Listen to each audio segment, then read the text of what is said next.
Hello friends, we have started the map study। तो मित्रों, हमने मानचित्र का अध्ययन शुरू किया है और मैप स्टडी पर जो कल हम लोगों ने पढ़ा है वो यही है कि पेनिनसुला किसे कहते हैं, यानी प्रायद्वीप, इस्थमस,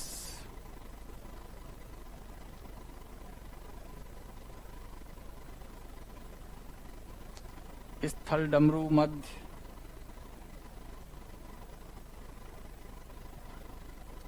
स्ट्रेट,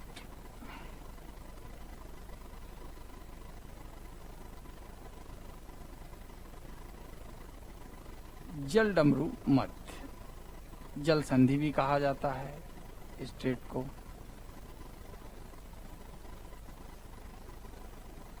ये स्थितियां हैं। तो पेनिनसुला, इस्थमस, स्ट्रेट, आइलैंड्स, द्वीप, इन सब की परिभाषाएं। इसी के साथ कॉन्टिनेंटल शेल्फ या जल निमग्न तट, महाद्वीपीय जल निमग्न तट ये भी बोलते हैं। महाद्वीपीय उभार, कॉन्टिनेंटल राइज, ये सारी बातें हम लोग कर चुके हैं। अब बात आती है कि हम लोगों ने कहा था कि एक एक कॉन्टिनेंट के मैप पर चलेंगे, जिसमें जो बात हुई थी वो थी नॉर्थ अमेरिका। और नॉर्थ अमेरिका कॉन्टिनेंट पर हम लोगों ने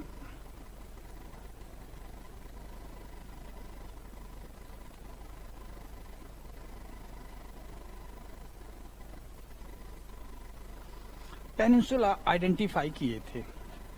जैसे इसको जो नाम दिया था, दिस वन, ये देखो नुकीली भूमि है, तीन ओर जल से घिर गई है,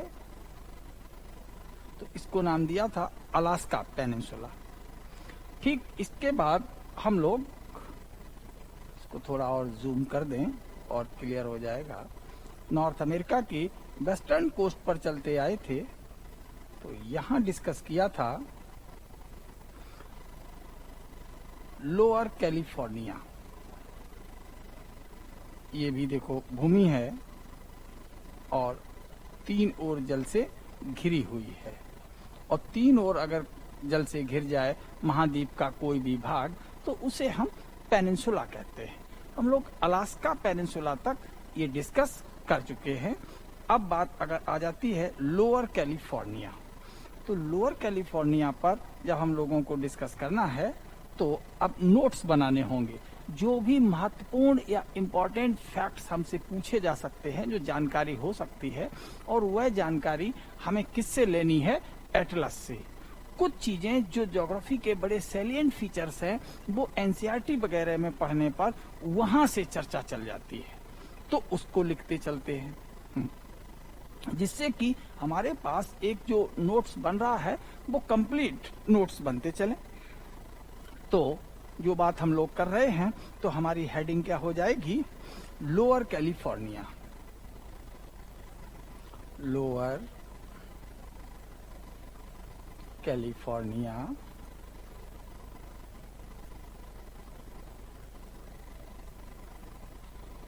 प्रायद्वीप।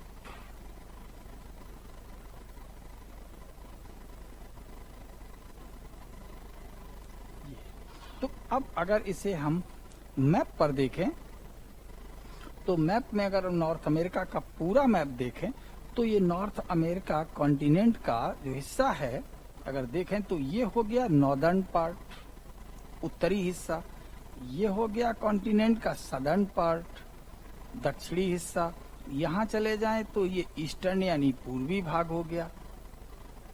यहाँ चले जाएं तो ये वेस्टर्न यानी पश्चिमी भाग हो गया।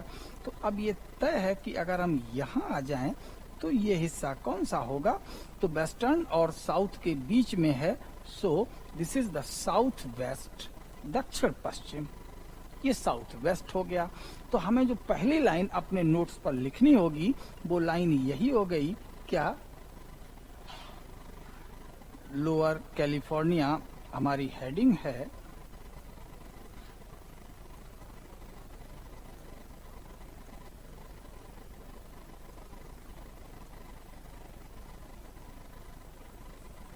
लोअर कैलिफोर्निया, वो भी एग्जैक्ट क्या है? ये पेनिनसुला। लोअर कैलिफोर्निया प्रायद्वीप। जो पहला सेंटेंस हम लिखेंगे यह है, उत्तरी अमेरिका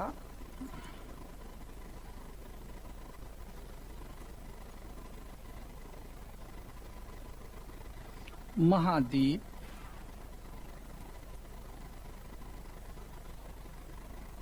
का दक्षिणी पश्चिमी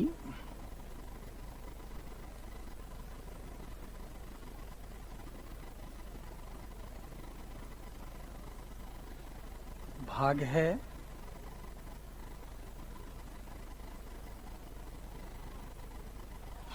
it is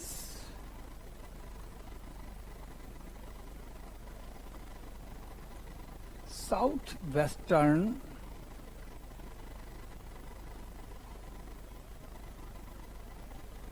part of North America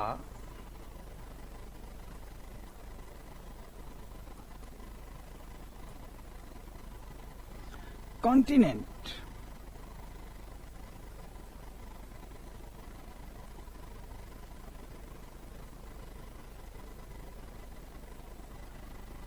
north America continent. अब बात आती है, अगर हम इस मैप पर फिर जाएं, जो बात हमसे मानचित्र कहे हम वही लिखें और पढ़ें, ताकि अगर हमने आपको ये नॉर्थ अमेरिका कॉन्टिनेंट पढ़ा दिया, एक कॉन्टिनेंट पर हमने अगर अच्छे से मेहनत की, तो बाकी कॉन्टिनेंट हमारे क्लास के बाद भी अपने घर पर कई चीजें आप अपने आप सीख सकते हैं, और कुछ बातें ऐसी रह जाएंगी जो हमें अपने ज्योग्राफी के बुक से वहां से रिलेट करके बतानी पड़ेंगी। तब पता लगेगा कि जो हमारा पूरा पेपर होता है, तो हमने शुरुआत में आपसे कहा है, एटलस, एनसीईआरटी और डेली न्यूज़पेपर, दैनिक अखबार, इन तीनों से बनता है। और इन्हीं का सामंजस्य अगर हम सीख जाते हैं, जैसा कि क्लासेस में हम लोग कर रहे हैं, नोट्स लिख रहे हैं, तो हमारी बात बन जाती है। तो इसी आधार पर हमारा ट्रेंड पढ़ने का पड़ जाता है। हम अपने नोट्स बनाते रहते हैं। कोई चीज छूट गई है, छूट कैसे गई है? क्योंकि उसके बारे में अखबार में कुछ नहीं आया, लेकिन अगले महीने अखबार में आ गया। तो जहां नोट्स लिख रहे हैं, एक टॉपिक हुआ, कुछ आधा पन्ना, एक पन्ना खाली छोड़ दिया, तब अगला टॉपिक पढ़ा, तुरंत उसके बारे में वहां ऐड कर लिया, नोट कर लिया। तो चाहे करंट का क्वेश्चन बने और चाहे हमारे जो कन्वेंशनल पार्ट होता है, जिसे हम कहते हैं कि इसमें जल्दी से बदलाव नहीं होता, वो बने, हमारा एक साथ और दोनों का कोरिलेशन भी तैयार रहता है, तो चलते फिरते याद आता है। लोअर कैलिफोर्निया की हमने बात की, और लोअर कैलिफोर्निया को जब हम अपने मैप पर देख रहे हैं तो सबको ये डॉटेड लाइन दिख रही होगी। अब हम जरा इसको रेड पॉइंट से मार्क कर रहे हैं, और एटलस पर चले जाएं तो इस डॉटेड लाइन को आप लोग पहचानेंगे। यही डॉटेड लाइन है। पर देखने का बस तरीका आ जाए कि हमसे क्वेश्चन क्या बन सकता है, तो इस लोअर कैलिफोर्निया के बिल्कुल सदर्न पार्ट से ये ट्रॉपिक ऑफ कैंसर यानी ये डॉटेड लाइन गुजर रही है।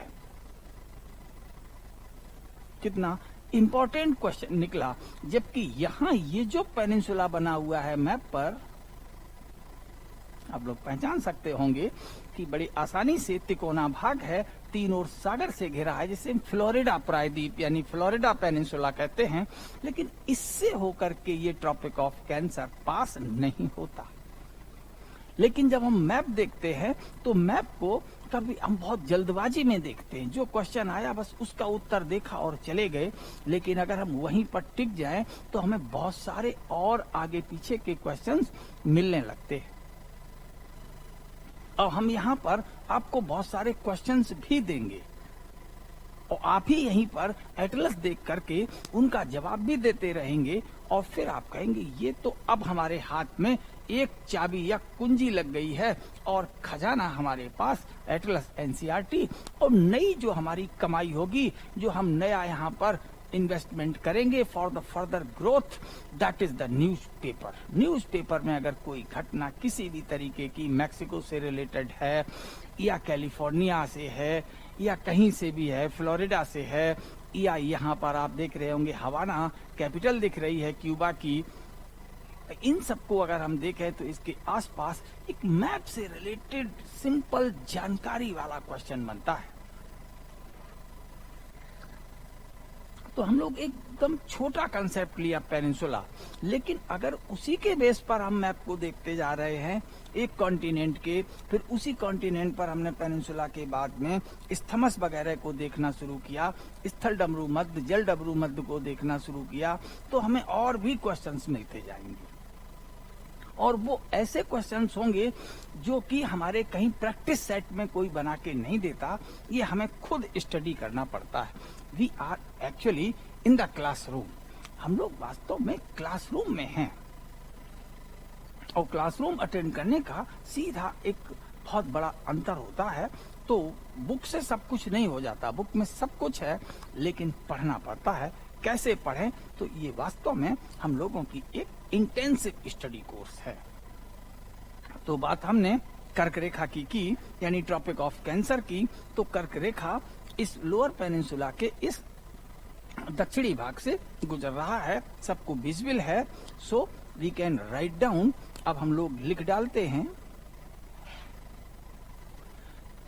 कर्क रेखा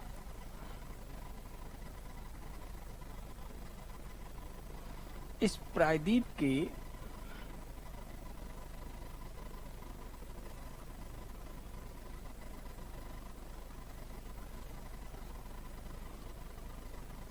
सुदूर दक्षिणी भाग से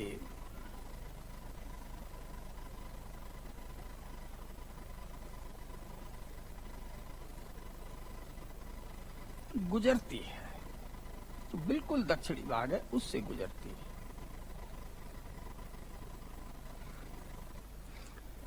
the tropic of cancer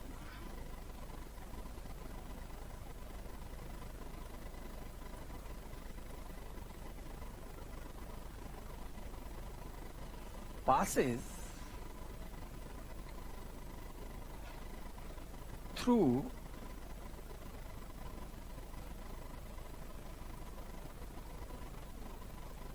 remote or deep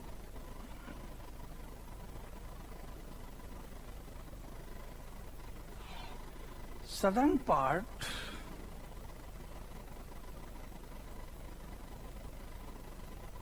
of the peninsula.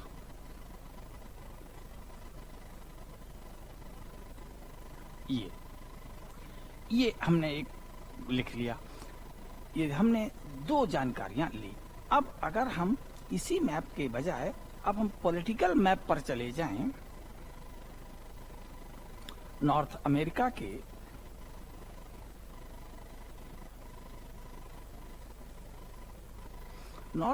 के जब हम पॉलिटिकल मैप पर पहुंच रहे हैं तो ये जो लोअर कैलिफोर्निया बना हुआ है,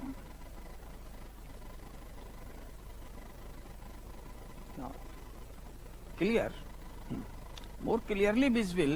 So the color change on the political map indicate that the change into the political unit. So this color is of USA, this country is the Mexico. So easily we can trace, आसानी से हमको पता लग गया, this is the territory of the Mexico।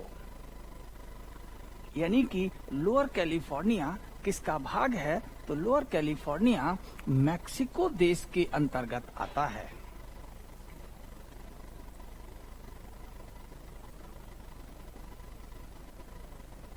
Lower California Mexico देश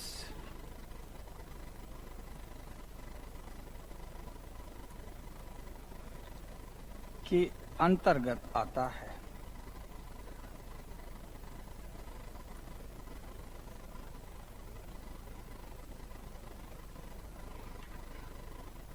lower California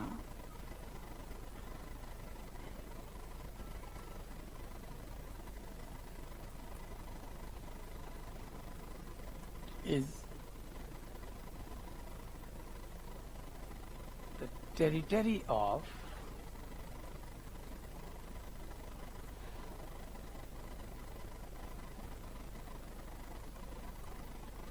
Mexico.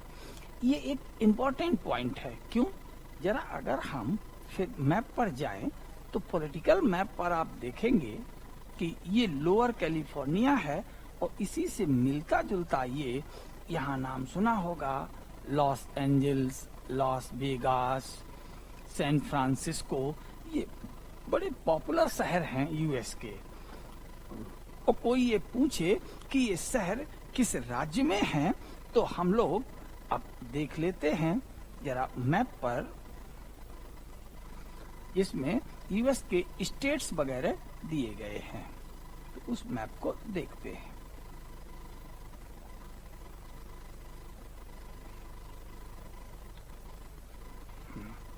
आपके Atlas में ये भी मैप होगा। अगर हम स्टेट वाले मैप को देखें तो यहाँ पहुंच गए।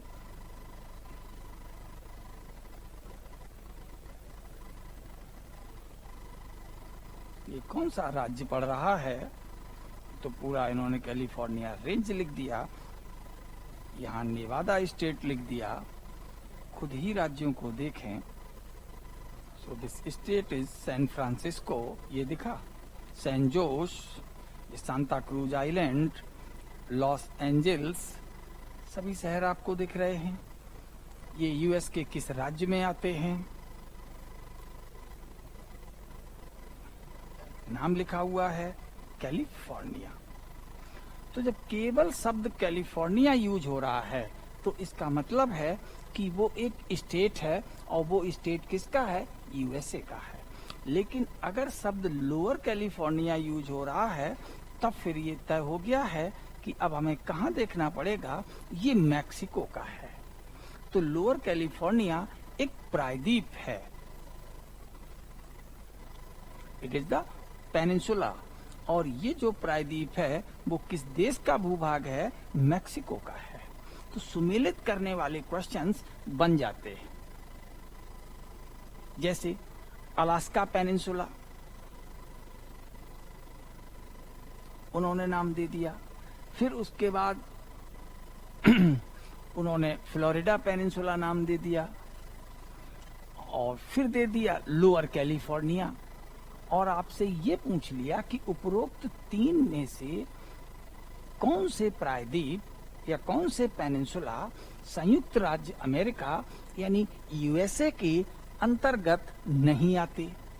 तो जैसे ही हम इसके पेनिनसुला सभी पढ़ लें तब हम आपको इस तरह का क्वेश्चन देंगे। अब कैलिफोर्निया अक्सर जो लोग सुनते हैं, केवल आप कैलिफोर्निया कह दीजिए, तुरंत लोग कहेंगे यूएस मैं गया हूं वहां पर। वहां का जो सिटी है हमने लॉस एंजल्स देखा है। Los Angeles means Hollywood. जैसे हम लोगों के यहाँ पर मुंबई या फिल्म इंडस्ट्री को बॉलीवुड भी बोलते हैं, तो लॉस एंजल्स को हॉलीवुड बोलते हैं। इसलिए ये लगभग हर व्यक्ति के जबान पर रहता है लॉस एंजल्स। अब लॉस एंजल्स किस राज्य में है? वो कैलिफोर्निया, वो यूएसए में है, लेकिन लोअर कैलिफोर्निया मैक्सिको में है। ये चीजें ध्यान रखने वाली हैं क्योंकि यहीं पर ये मिलती जुलती शब्दावली होती है। When the two words are resonating similarly, ये रेजोनेटिंग जैसे वर्ड्स होते हैं और वहीं हम क्वेश्चन गलत कर लेते हैं। कैलिफोर्निया मतलब आम व्यक्ति के लिए यूएसए, लेकिन लोअर कैलिफोर्निया कहा गया तो जिसने एटलस देखी है, जिससे ज्योग्राफी का सामान्य ज्ञान है, वो खट से कहेगा यूएसए नहीं है, इट इज द मैक्सिको, ये मैक्सिको का हिस्सा है। क्लियर?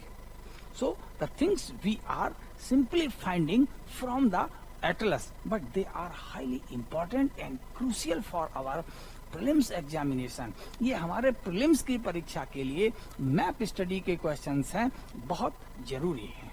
खैर, अब हम लोग अपने नोट्स बना रहे थे, तो नोट्स में लाइन लिख ली, lower California is the territory of Mexico. अब हम लोग अगर हम मैप पर फिर पहुंच जाएं, तो ये फिजिकल मैप है, और किसी भी मैप पर कॉन्टिनेंट में हम लोग देखते हैं इधर का ये ईस्ट कोस्ट है, ये तो फिर ये वेस्ट कोस्ट होता है। और एक सिंपल सा रूल हम लोगों को बचपन से रटाया गया है कि ईस्ट कोस्ट पर गर्म धारा और वेस्ट कोस्ट पर ठंडी धारा प्रवाहित होती है। तो जब ये कैलिफोर्निया प्रायद्वीप है, तो फिर यहाँ की जो ठंडी धारा होगी उसका नाम भी तो कैलिफोर्निया करंट होगा।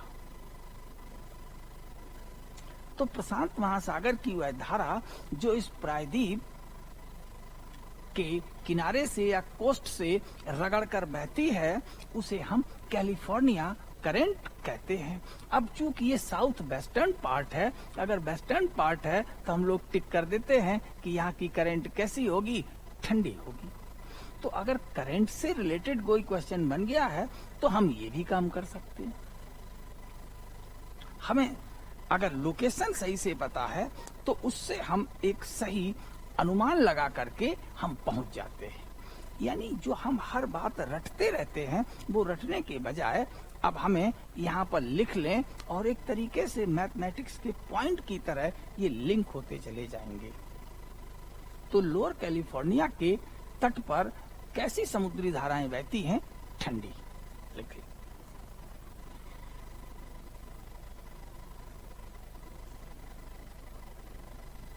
लोअर कैलिफोर्निया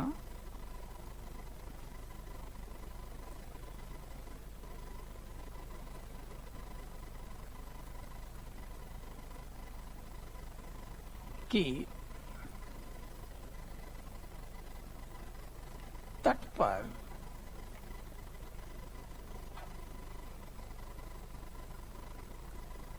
ठंडी समुद्री धारा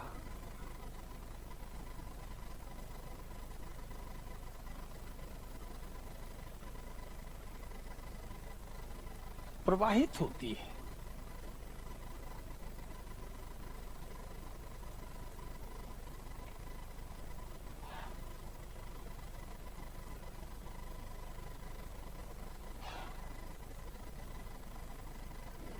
cold current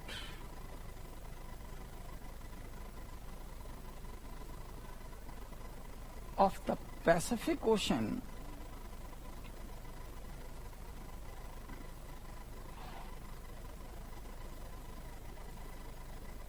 move along the coast of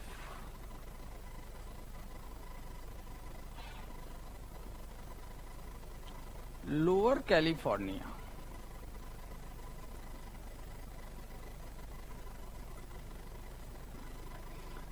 अब एक चीज हम लोगों को समझ में आ गई क्या, कि अब देखिए किसी धारा का नाम द्वीप के नाम पर, आइलैंड के नाम पर, किसी करंट का नाम जो है पेनिनसुला के नाम पर, या किसी का नाम जो है वो वहाँ फेमस कोई और ज्योग्राफर है या कोई इकोनॉमिक एक्टिविटी रही है, तो उसके आधार पर हो जाता है।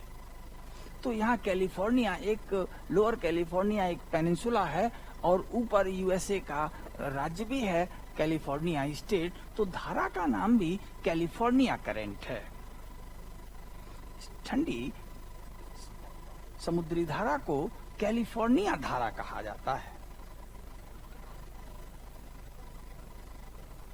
ठंडी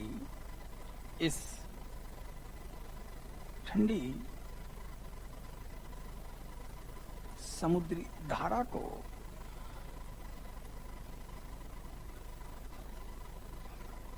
कैलिफोर्नियाई धारा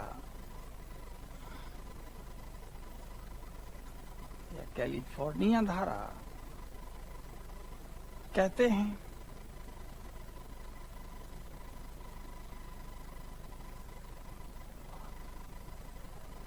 this cold current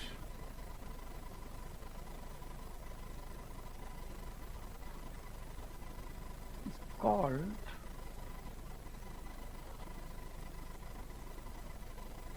California current. अब अगर क्वेश्चन बन गया कि उत्तरी अमेरिका महाद्वीप के दक्षिणी पश्चिमी तट साउथ वेस्टर्न कोस्ट पर कौन सी धारा बहती है, तो सिंपल हमारा आंसर क्या हो जाएगा, इट इज कैलिफोर्निया करंट। अब जैसे ही कैलिफोर्निया करंट आया आप समझ गए वेस्टर्न कोस्ट है तो कैसी होगी, ये ठंडी होगी। तो बहुत सारे जनरल रूल बनाने पड़ेंगे, लेकिन ऐसा नहीं होता है कि जब भी कोई वेस्टर्न कोस्ट हो तो धारा हमेशा ठंडी हो, क्योंकि अगर हम बात करेंगे तो इसी कॉन्टिनेंट पर यहाँ चले जाएं तो इन सब चीजों को देखते रहें, लॉजिकल अपना समझते रहें। इधर से जो वाटर आता है यहाँ पर ये वार्म वाटर आता है, कोस्ट पर ये स्ट्राइक करता है, वेस्टर्लीज पछुआ हवाएं आती हैं इधर पश्चिम से, तो ये वार्म वाटर जब यहाँ स्ट्राइक करके तट के सहारे सहारे ऊपर मुड़ता है तो ये गर्म ही रहता है। लेकिन जैसे ही यही वार्म वाटर जब इधर की ओर चलता है तो ठंडा होने लगता है, जबकि लैटिट्यूड वैल्यू इक्वेटर की ओर बढ़ते हैं। उसका कारण हम आपको बताएंगे, उसका मूल कारण होता है विंड्स डायरेक्शन। यहाँ जो हवाओं की डायरेक्शन है वो ये है, सी टू लैंड है, यानी जो हवाएं हैं उनमें खूब भाप यानी स्टीम भरी हुई है, और वो अब धारा को जो उसके संपर्क में जल होगा उसको ठंडा नहीं कर सकते। लेकिन यहाँ जो विंड्स डायरेक्शन है वो लैंड टू सी है, और लैंड से आने वाली हवा, स्थल से आने वाली हवा हमेशा सूखी होगी, तो यहाँ के पानी की भाप को वो खींच लेगी, और जब अगर लेटेंट हीट या स्टीम को खींच लेगी तो पानी अपने आप ठंडा हो जाएगा। तो it is the cooling effect of the winds from land to sea. स्थल से जल की ओर जो पवनें चलती हैं उसके कारण वहाँ का पानी ठंडा हो जाता है। और यहाँ ट्रॉपिकल और सब ट्रॉपिकल हिस्से में जो विंड डायरेक्शन है ट्रेड विंड्स की, वो लैंड टू सी है, स्थल से जल की ओर है। लेकिन जैसे ही हम यहाँ टेम्परेट कोल्ड टेम्परेट में पहुंचते हैं तो यहाँ विंड डायरेक्शन पछुआ हवाओं की, जिसके सारे ये धाराएं भी बह रही थी, ये सी टू लैंड है, सागर से स्थल की ओर है। तो यहाँ पहले से भाप होती है तो ये पानी से भाप नहीं लेते, और जब भाप नहीं निकाली जाएगी तो फिर उसकी गुप्त ऊष्मा भी नहीं निकल पाएगी, तो पानी गर्म ही रहता है। इसलिए किसी तट पर समुद्री धारा कैसी होगी उसके कई कारण होते हैं, केवल एकमात्र विंड डायरेक्शन नहीं है। Wind direction is one of them, पवन दिशा उन कई कारणों में से एक है। तो यहाँ जो कैलिफोर्निया धारा ठंडी है तो उसका मूल कारण है कि व्यापारिक पवनें यानी ट्रेड विंड्स जो पूर्व की ओर से आ रही हैं, ये चल रही हैं, तो जब ये स्थल से सी की ओर आती हैं तो यहाँ पर भरे हुए पानी की भाप को खींच लेती हैं, और खींचेंगी तो ये धारा ठंडी हो जाएगी, और ये ठंडी धारा हमें कैलिफोर्निया क्षेत्र से स्पष्ट होने लगती है, इसीलिए इसका नाम भी कैलिफोर्निया करंट है। तो अगर हमने एनसीईआरटी वगैरह में बेसिक चीजें पढ़ी हैं, धारा चैप्टर अभी हम आगे पढ़ेंगे, लेकिन अगर मैप से यहाँ हम थोड़ा बहुत आपके दिमाग में जानकारी डालते जाएं तो आगे बड़ा काम आएगा। तो जब हम धारा यानी चैप्टर पढ़ रहे होंगे करंट, तो हमें पता होगा कि पहले से कह दिया गया था कि इसे यहाँ लिंक करना है, तो फिर धाराओं को हम सहजता से समझ जाएंगे। इसका ये अर्थ नहीं है कि धारा बताया और खत्म हो गई, हम तो सिर्फ मैप से चीजों को रिलेट कर रहे हैं, ताकि इधर उधर बिखरे हुए जो हमारे फैक्ट्स हैं वो एक जगह लिखते जाएं ताकि मैप का हमारा कोई क्वेश्चन छूटने ना पाए। तो हमने आपको एक पेनिनसुला पढ़ा दिया। कौन सा पेनिनसुला पढ़ा दिया? Lower California. अब हम इसी कॉन्टिनेंट पर अगर हम यहाँ आ जाते हैं तो इस कॉन्टिनेंट पर, इस मैप को थोड़ा क्लियर कर दें, रीओपन कर दें।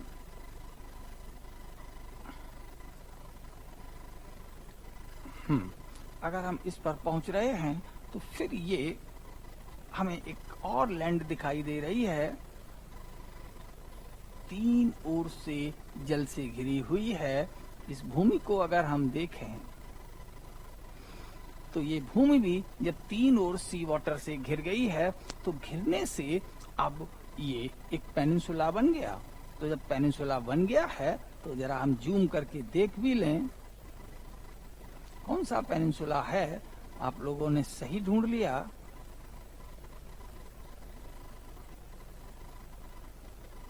Yes, Yucatan peninsula.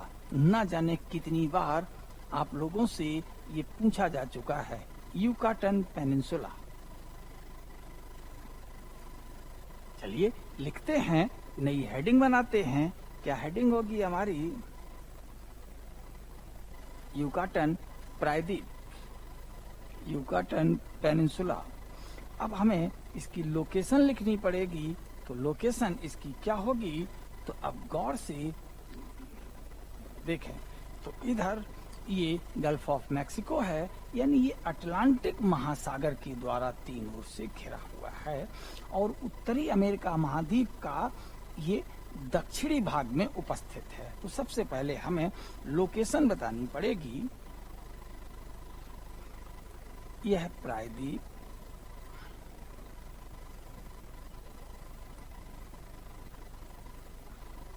मैक्सिको देश में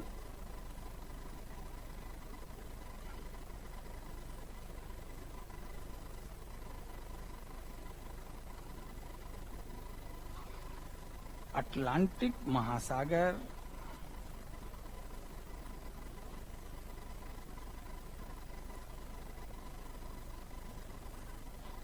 के तट पर उपस्थित है।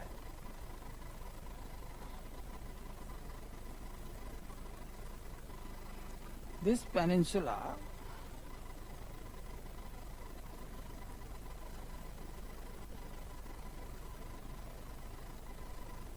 is located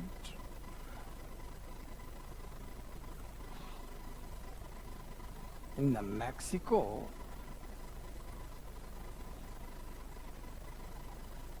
at the coast of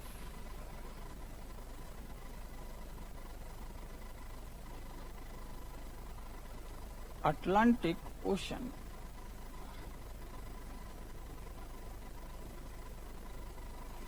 इतना लिख लिया। अब जब ये ओशन है और ओशन ने इसको तीन ओर से घेरा है तो इसका मतलब है कि प्रायद्वीप के अगल बगल ओशन के क्षेत्रीय भाग होंगे। There would be some regional parts of the ocean such as, ये जो रीजनल पार्ट्स की हम बात कर रहे हैं, अगर हम इस पर गौर करें तो यहां लिखा हुआ है कैम्पीचे बे और यहां लिखा हुआ है गल्फ ऑफ होंडुरास। यानी कहने का अर्थ ये हुआ कि यही महासागर, ये यहां देखो ऐसे, ये यहां ऐसे। तो जनरल में अगर हम फिजियोग्राफ के आधार पर देखें तो जो इसका शेप है बे का और होंडुरास का, कैम्पीचे बे का और गल्फ ऑफ होंडुरास का, इसमें स्पष्ट अंतर है। तो ये एकदम नुकीला जैसा हो रहा है, शार्प एक्सट्रीम वाला बन रहा है, एकदम नुकीले किनारे का बन रहा है, और ये चापनुमा सा बन रहा है। अक्सर लोग यही डिफरेंस बे और गल्फ में बता देते हैं, लेकिन यहाँ हमें स्पष्ट अंतर दिखाई देता है। जो सही डिफरेंस है जरा गौर करके देखिएगा। हम और इस मैप को एक बार क्लियर कर दें। जो थोड़ा बहुत डिस्टरबेंस हो रहा है देखने में वो और भी नहीं होगा।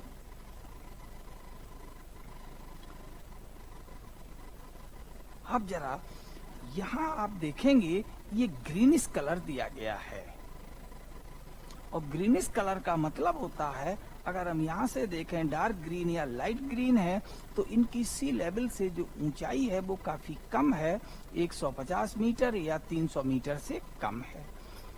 तो 0 से 150 वाला है, अर्थात ये मैदानी क्षेत्र है। और मैदान यहाँ कैसे बने होंगे, तो आसपास की जलधाराओं ने यहाँ पर डिपोजिशन की होगी, लाकर के सेडिमेंट जमा किए होंगे, और जब ये नदियां लगातार यहाँ सिल्ट और सेडिमेंट को डिपोजिट करेंगी, गाद भरती रहेंगी, तो सागर पीछे हट जाएगा। और सागर अगर पीछे हटता है, रिसीशन हो गया है, यानी तट पर कब्जे को लेकर लड़ाई हो रही थी। लैंड कह रही थी मेरा भूभाग है, ये मेरा कब्जा होगा, और सागर कह रहा था मेरा कब्जा होगा। और अगर इनके कब्जे यहाँ पर लड़ाई हुई तो इसमें लैंड जीत गया, स्थल जीत गया। और जब स्थल जीत गया और स्थल ने जीते हुए भाग पर अपना कब्जा किया है, तो फिर उसे हम बे के नाम से जानते हैं। यानी कोस्ट यानी समुद्र तट रेखा वह लाइन होती है जहां पर दो शाश्वत प्रतिस्पर्धी, दो हमेशा प्रतिद्वंदी रहने वाली शक्तियां, लैंड पावर और सी एम्पायर, दोनों मिलते हैं। और जब दोनों ये मिलेंगे तो फिर लड़ाई में कई संभावनाएं हैं। कोई एक पावर का जीतना या दोनों पावर के बीच संघर्ष चलता रहे और हम ये स्पष्ट ना कर पाए कि विजेता कौन है, who is the conqueror, either the land और द ओशन, किसके हिस्से में वो भाग आया। तो the force of the land are rivers.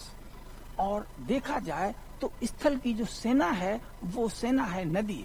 और अगर नदी अपने सेडिमेंट अवसाद को इस तट पर जमा करने में सफल हो जाती है और धीरे धीरे सागर की तली ऊपर उठकर आ जाती है, तो पानी को पीछे हटना पड़ता है। और अगर पीछे पानी हट गया तो that part is known as the what, bay.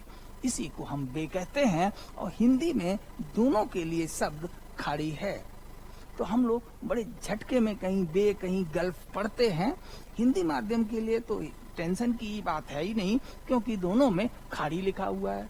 But if we are tracing the things over the English atlas, means for the English medium, these are the two different words, bay and gulf. These are not synonyms. ये समानार्थी नहीं है, अर्थात इसमें अंतर है। लेकिन अगर हम देखें यहीं पर तो इधर एक गर्म धारा इक्वेटोरियल करंट आती है, उसका हिस्सा कैरिबियन करंट कही जाती है। वो आकर के यहाँ टकराएगी और जब सागर की धारा यहाँ तेजी से टकराएगी तो जो कुछ यहाँ जमा होगा, इन पहाड़ियों से उतर करके वाटर ने यहाँ जो कुछ जमा किया होगा उसको ये करंट अपने साथ बहा ले जाएगी। इसका मतलब नदियां यहाँ चाहे जितनी कोशिश कर लें, जितना अवसाद जमा करती हैं, ये धारा अपने साथ उसको निकाल ले जाती है।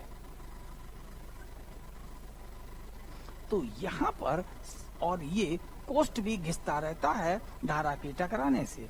और जब कोस्ट घिसेगा, कटेगा, तो धीरे धीरे कब्जा किसका बढ़ेगा? सागर का।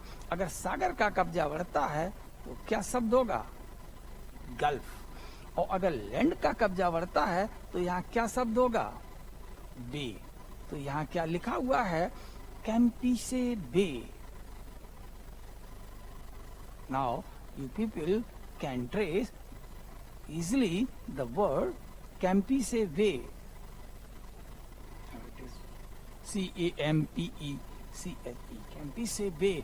तो कैंपीसे वे, अब मेरे समझ से ये भी एक बड़ा अच्छा अब ये नहीं, ये बहुत बेसिक चीजें हैं ज्योग्राफी की कि बताया जाए। नहीं, जब हम बहुत बड़ा लेक्चर लेंगे ओशनोग्राफी पर तब आपको बताएंगे, नहीं, all are the basic facts. ये सब एबीसीडी है और ये एबीसीडी हमें ऐसे ही याद रहना चाहिए, पता रहना चाहिए।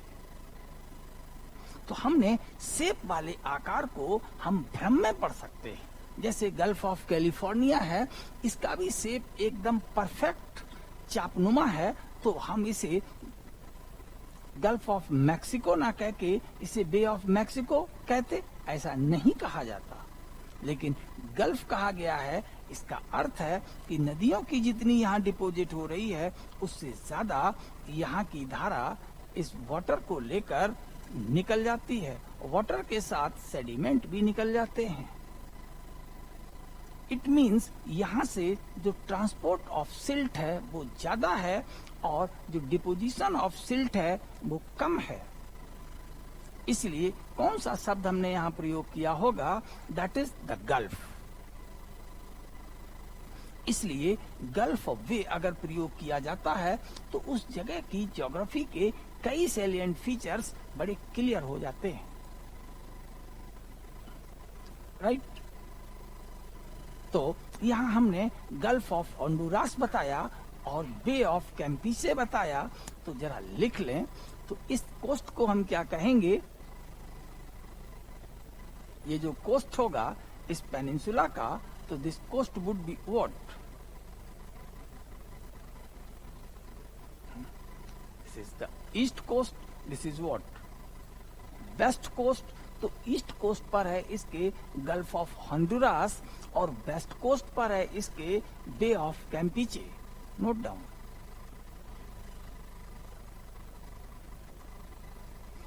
युकाटन प्रायद्वीप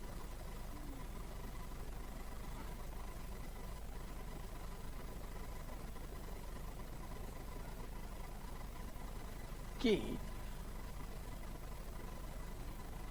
पूर्वी तट पर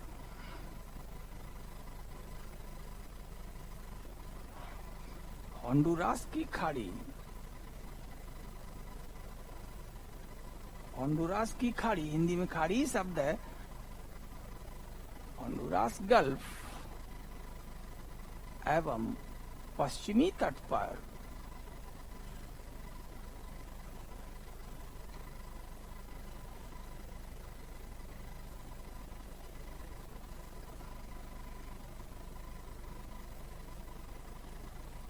बे ऑफ कैम्पीचे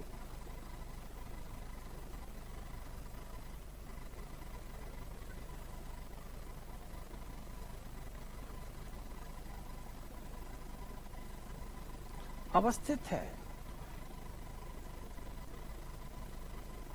नाम बड़ा कैम्पीचे आपको अटपटा लगा होगा क्योंकि ये लैटिन और साउथ अमेरिका की स्थानीय भाषा का मिला जुला रूप है, इसलिए मैक्सिको से और उसके साउथ में उपस्थित सभी देशों को हम लोगों ने लैटिन अमेरिका कहा था। तो गल्फ ऑफ कैम्पीचे और गल्फ ऑफ होंडुरास ये दो हो गए, तो bay of Campeche and gulf of Honduras. Yucatan प्रायद्वीप के पूर्वी तट पर होंडुरास गल्फ और पश्चिमी तट पर बे ऑफ कैम्पीचे अवस्थित है। Note down. The gulf of कैम्पीचे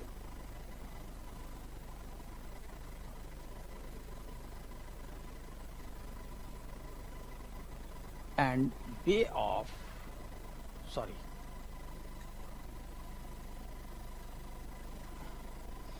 the Bay of Campeche and Gulf of Honduras are located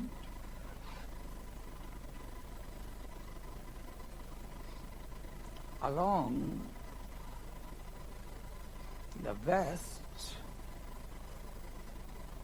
and east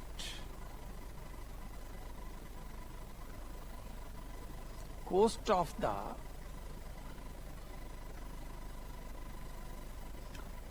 Yucatan Peninsula respectively.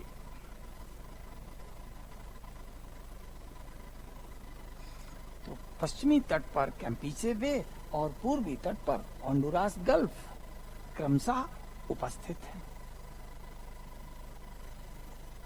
Clear? अब इसमें जो कंफ्यूजन की जाएगी, जो क्वेश्चन यहाँ पर बनेगा, अब पहले के तरह के तो क्वेश्चन बन नहीं रहे, आप लोगों ने पेपर देख ही लिया है और जहां से प्रश्न आते थे वहीं से प्रश्न बन रहे हैं, ये सब है। एक बात और है कि हम आपको क्लाइमेटोलॉजी पढ़ाएंगे, लेकिन उसके पहले हम आपको पूरी दुनिया मैप पर पढ़ा दे रहे हैं। तो just before to start the climatology we are emphasising over the world map, क्योंकि ये साइट लोकेशन जब हम क्लाइमेटोलॉजी और कंसेप्ट को पढ़ेंगे तो बार बार चर्चा में आएंगी, और जब ये चीजें बार बार चर्चा में आएंगी और हमें ये पता ही नहीं है कौन कहाँ पर है, तो फिर हमें वो सारी चीजें रटनी पड़ती हैं, और हमारे लेक्चर में रटने की कोई गुंजाइश नहीं है, केवल समझने की। समझ करके आप उसे छोड़ दीजिए, आपका कोई हेडेक नहीं है, वो अपने आप जरूरत पड़ने पर रिकॉल होगा और लिंक होगा। केवल आप कोशिश करेंगे कि क्वेश्चन हम करें, अपने आप चीजें रिकॉल होंगी। जैसे अगर हम आपको यहीं पर एक क्वेश्चन दे देते हैं, लिखते हैं क्वेश्चन, निम्नलिखित कथनों पर विचार कीजिए। Consider the following statement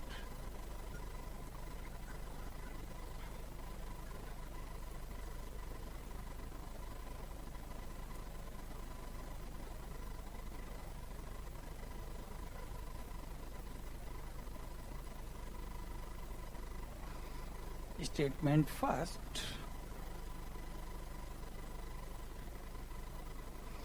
Yucatan प्रायद्वीप एग्जाम में आएगा तो जल्दी से यही नहीं याद आएगा कि किस देश में है। युकाटन प्रायद्वीप मैक्सिको देश के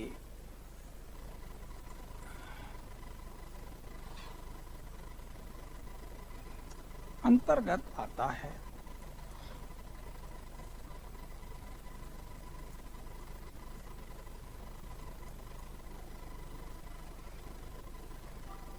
Yucatan Peninsula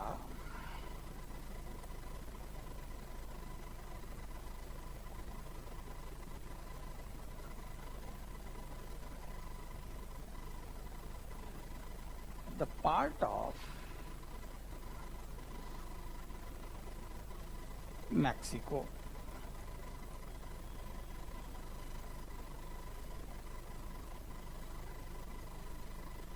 Second,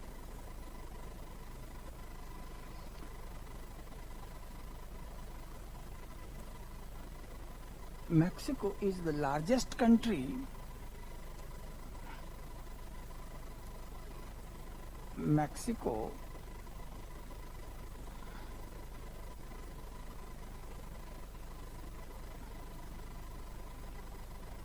उन देशों में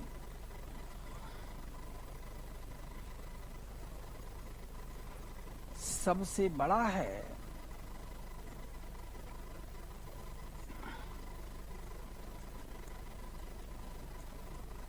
जो उत्तरी तथा दक्षिणी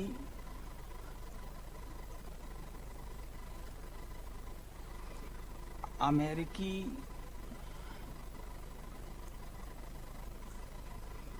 विशाल भूमियों को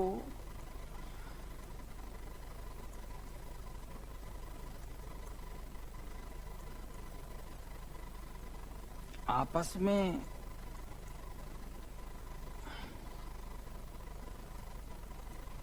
जोड़ते हैं।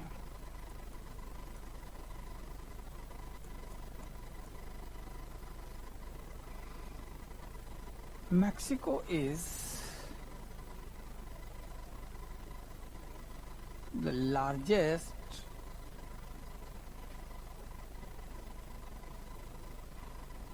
country largest among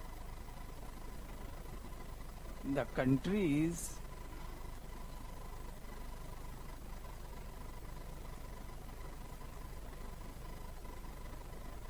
connecting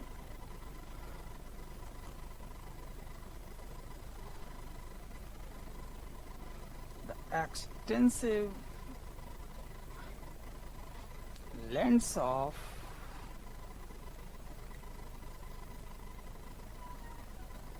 North and South America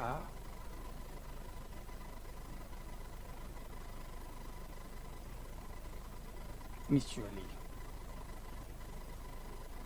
तो उत्तरी और दक्षिणी अमेरिका को आपस में जोड़ने वाले देशों में सबसे बड़ा देश मैक्सिको है। ये एक दूसरा सेंटेंस दिया गया। तो अब मैक्सिको में ही युकाटन है। तो गल्फ ऑफ होंडुरास के बारे में अब यहां हम सेंटेंस लिख रहे हैं। नेक्स्ट, गल्फ ऑफ होंडुरास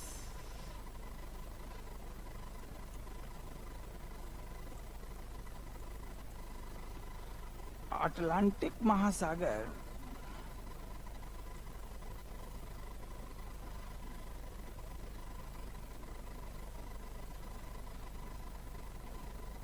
का तथा बे ऑफ कैम्पीचे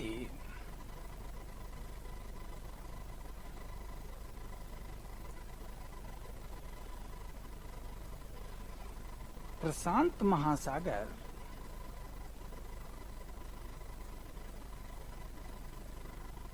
का भाग है।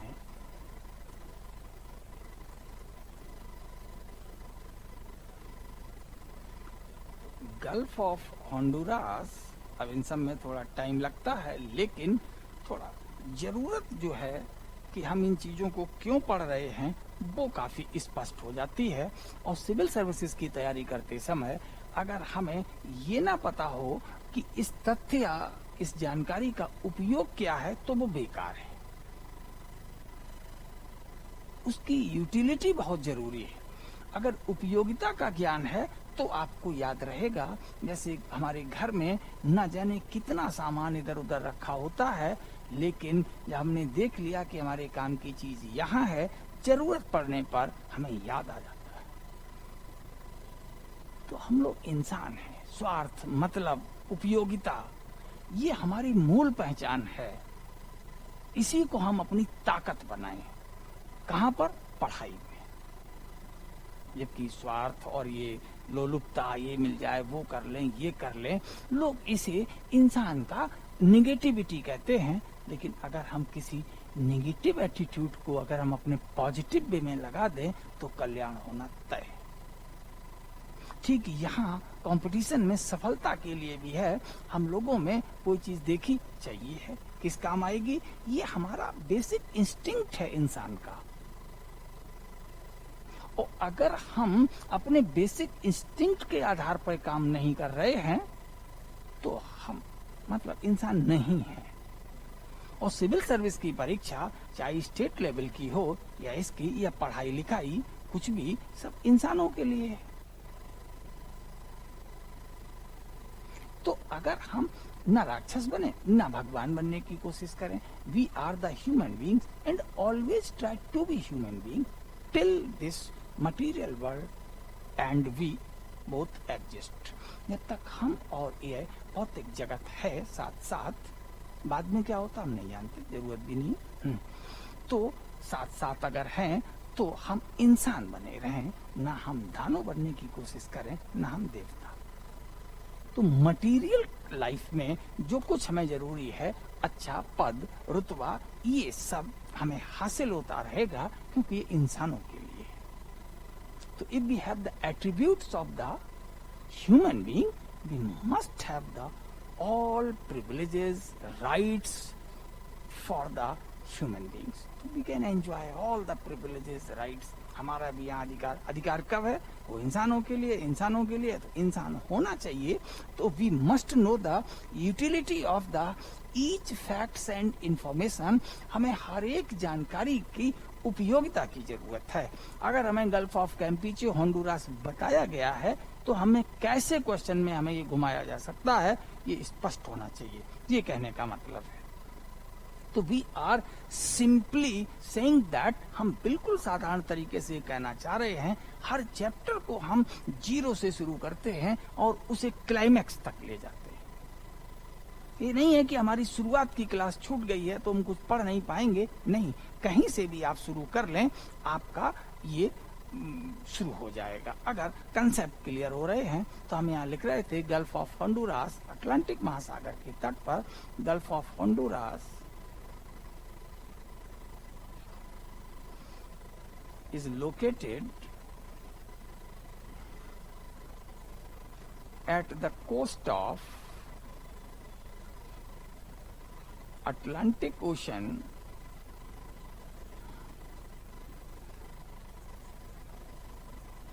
while Bay of Campeche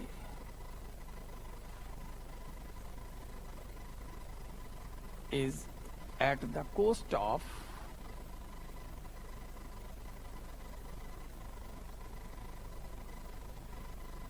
Pacific Ocean। ये कौन सा हमारा स्टेटमेंट हो गया है? तो अगर हम देखें तो हमने कितने स्टेटमेंट लिख लिए हैं।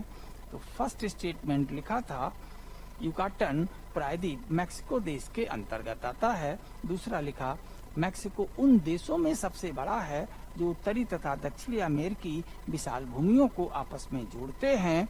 तीसरा सेंटेंस है ये। तो हमारे पास 3 वक्तव्य हो गए हैं और ऊपर कहा गया है कि नीचे दिए गए वक्तव्यों पर विचार कीजिए। तो अब आगे एग्जामिनर हमें कुछ लिख के दे रहा है, वो क्या है? उपरोक्त में से सही कथनों का चयन करें।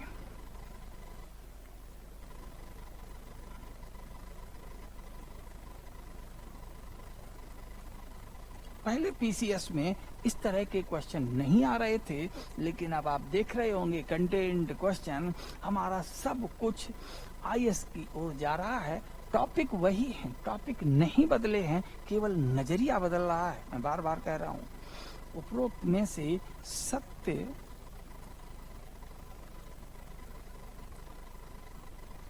कथनों का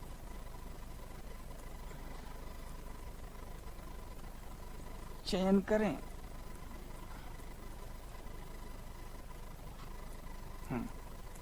option A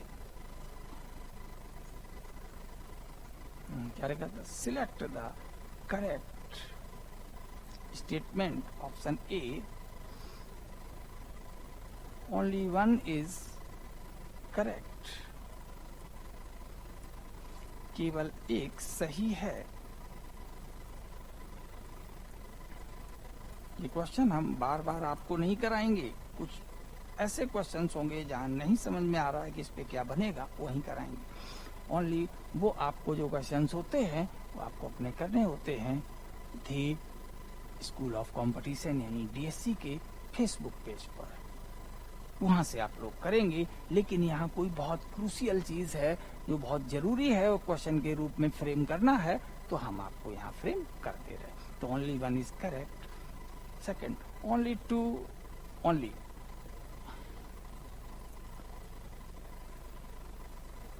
1 and 2 are correct.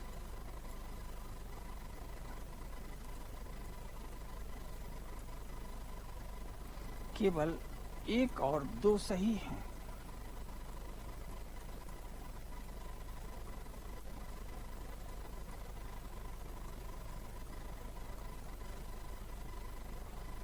C, only 2 and 3 are correct.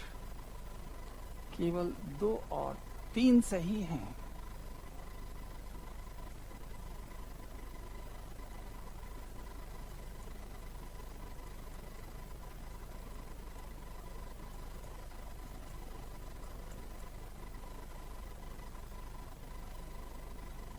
D 1 2 3 all are correct. तीनों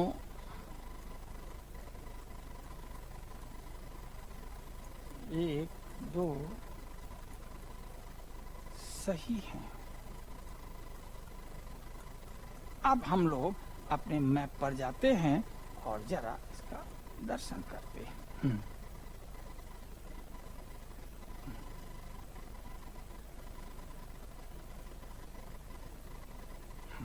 ये है अटलांटिक ओशन, इधर है पैसिफिक। तो यहाँ जो चीज समझ में आई वो पूरी क्या है, ये तो अटलांटिक ओशन ही है, चाहे गल्फ ऑफ होंडुरास हो चाहे गल्फ बे ऑफ कैम्पीचे हो। पैसिफिक से इन दोनों खाड़ियों का कोई संबंध नहीं है, क्योंकि युकाटन पेनिनसुला अटलांटिक के ही तट पर है, प्रशांत के तट पर नहीं है। मैक्सिको देश में अवश्य है, नहीं तो हम लोग अपना पॉलिटिकल मैप देख सकते हैं। जरा पॉलिटिकल मैप पर गए तो यही कंट्री मैक्सिको है, ये देखो। तो इधर गल्फ ऑफ होंडुरास है और इधर बे ऑफ कैम्पीचे है। लेकिन पढ़ने में एक बार लगेगा कि एक इधर पूर्व में है तो एक पश्चिम में है, तो पश्चिम में तो प्रशांत महासागर है, तो हो सकता है कि गल्फ ऑफ कैम्पीचे प्रशांत महासागर पर हो। एग्जाम में इस तरह का भ्रम उत्पन्न कराया जाता है, और चूंकि एग्जामिनर भी स्टूडेंट कभी रहा है और भ्रम कैसे उत्पन्न होते हैं ये बात सबको पता है, तो जब इन सब का हम लोग यूज करेंगे तो तय है कि अब गलतियां कम होंगी, और जो कम से कम गलती करता है, कंफ्यूजन जिसे कम से कम होती है, सिलेक्शन उसी का होता है। जानते सब लोग बराबर हैं, थोड़ा बहुत अंतर होता है। अब बात इसकी है, अलर्ट कौन कितना है। Alertness is prerequisite to run the administration. प्रशासन चलाने के लिए सतर्कता बहुत जरूरी है। अगर हम सतर्क रहेंगे तभी कुछ कर पाएंगे। तो गल्फ ऑफ होंडुरास, युकाटन। अब यहाँ जब हमने पॉलिटिकल मैप देखा तो एक और बहुत बढ़िया चीज सामने निकल कर आ गई, कानकुन लिखा हुआ है। और कानकुन 2010 में बड़ी चर्चा में रहा अपने क्लाइमेट के लिए।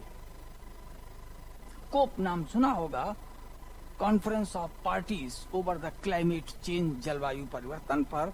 तो ये कानकुन में 2010 में एक बैठक हुई थी, और कानकुन किस देश का शहर है, तो फिर वहाँ 2011 में 12 में कानकुन को लेकर क्वेश्चन बने थे।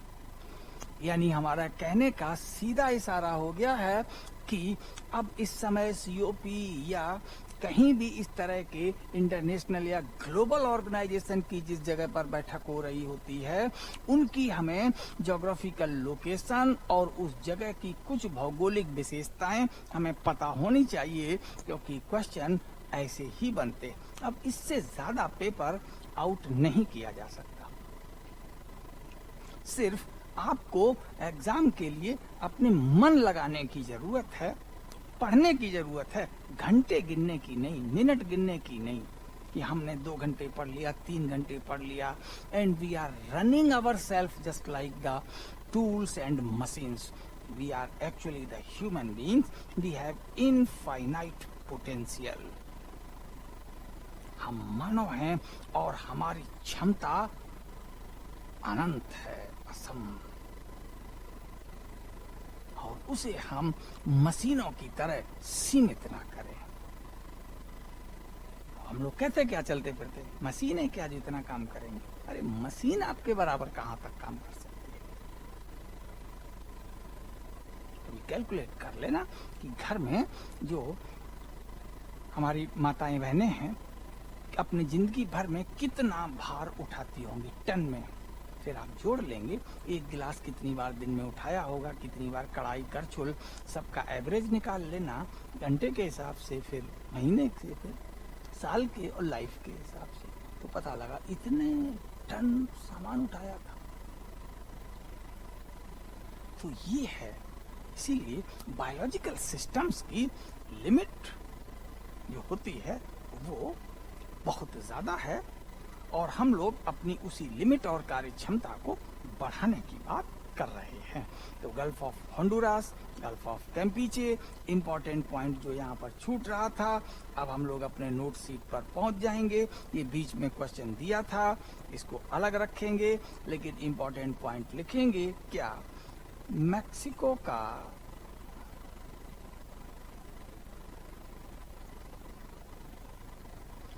कानकुन शहर, कौन सा शहर? कानकुन सिटी युकाटन प्रायद्वीप के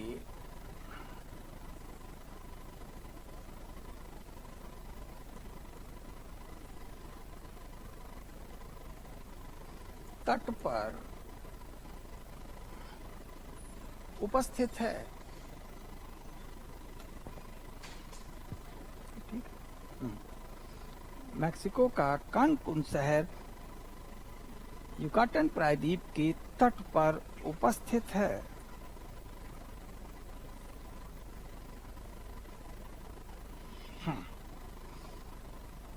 the Cancun city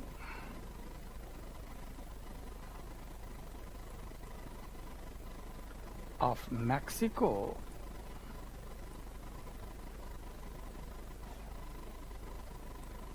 is located at the coast of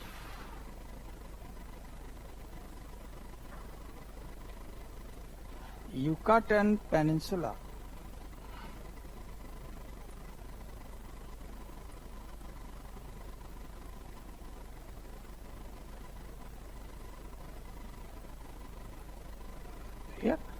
तो इसका मतलब ये हुआ कि हम लोगों ने काफी चीजें पढ़ ली। किस पर? युकाटन पर। एक बार फिर मैप देख लेते हैं। तो ये रेड लाइन हमने यहाँ पर आपको शो कर रखी है। तो ये युकाटन देखा जाए तो इधर ईस्ट की ओर है, ये वेस्ट है और ईस्ट पर जो होता है वो वार्म वाटर होता है। तो युकाटन के प्रायद्वीप के पूर्वी तट पर गर्म धारा कैरिबियन करंट, जो कैरिबियन सागर से गुजर रही होगी तो क्या होगी? कैरिबियन करंट आके टकराती है, जिससे अपरदन यानी इरोजन होता रहता है और सागर का पानी उसी में अपनी जगह बनाता हुआ यहाँ एक त्रिकोणीय आकार का उसने कब्जा कर लिया है, जिसे हम गल्फ कहते हैं। कोई और समस्या? Clear? So now we can move for the another peninsula that is known as the Florida Peninsula. Florida Pradeep. So it is next heading is Florida Pradeep. Now come to Florida Peninsula. अब हम लोग फिर आ जाएं continent के map पर। तो this is what? North. This is what? South, east, west. This one is what? Is it visible? Yes.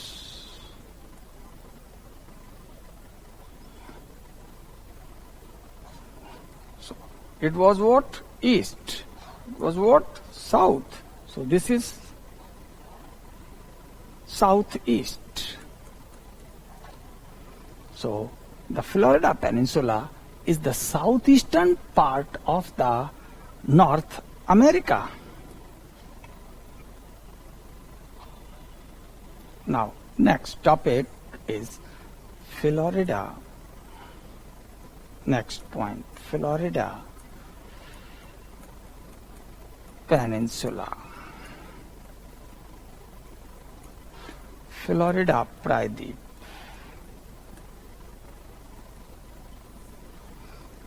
अब आप लोगों को आइडिया मिल गया होगा कि हम लोग एटलस से किस तरीके से पढ़ें। ये नहीं कि सिर्फ उसे देख रहे हैं। तो फ्लोरिडा प्रायद्वीप पर अब हम लोग लिखना शुरू करते हैं। पहला पॉइंट क्या लिखा? यह है उत्तरी अमेरिका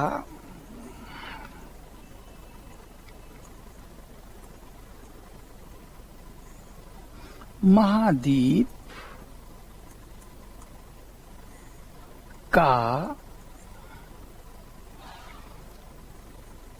दक्षिण पूर्वी भाग है। It is the south eastern part of the North America continent. South eastern part of the North America continent. अब देखें, फिर मैप पर चले जाते हैं। मैप से ही देख के लिखा था। हम लोगों को तो कुछ पता नहीं, जो मैप कहे वही पढ़ रहे हैं, because it is the map study, और मैप स्टडी जरूरी है हम लोगों के लिए। तो लिखा हुआ ये स्टेट ऑफ फ्लोरिडा दिख रहा है सबको, स्टेट ऑफ फ्लोरिडा, और ये रहा क्यूबा आइलैंड। तो ये जो प्रायद्वीप है, फ्लोरिडा जो प्रायद्वीप है, ये प्रायद्वीप क्यूबा आइलैंड से एक जल के द्वारा अलग है। अगर ये वाटर यहाँ ना होता तो ये कॉन्टिनेंट में जुड़ा होता। तो अब हम लोग लिख सकते हैं, it is the state of Florida which separate the Florida peninsula from the Cuba island. Note down, Florida जलसंधि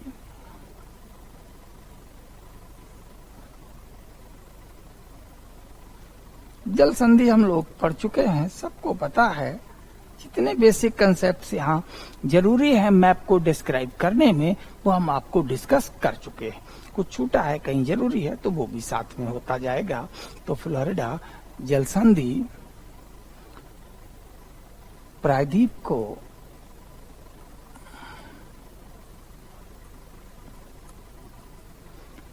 Cuba द्वीप से, सुना होगा ना क्यूबा द्वीप,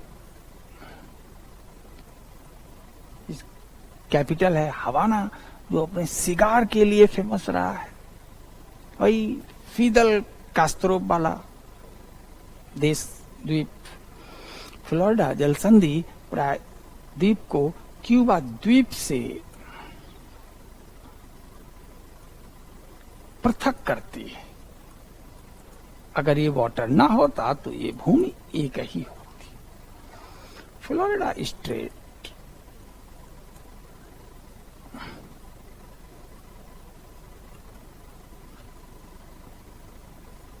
separates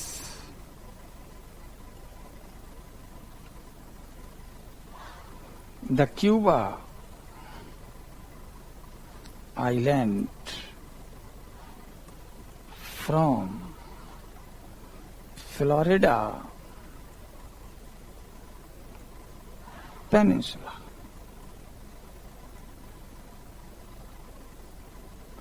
तो ये किस कंट्री का भाग है? तो Florida peninsula is the part of USA.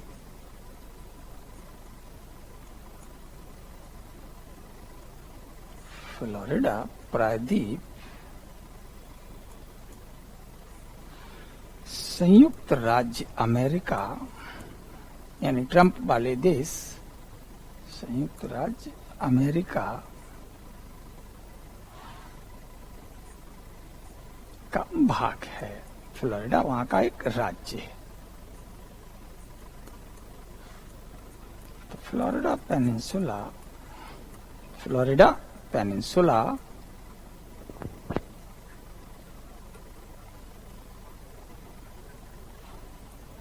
is the part of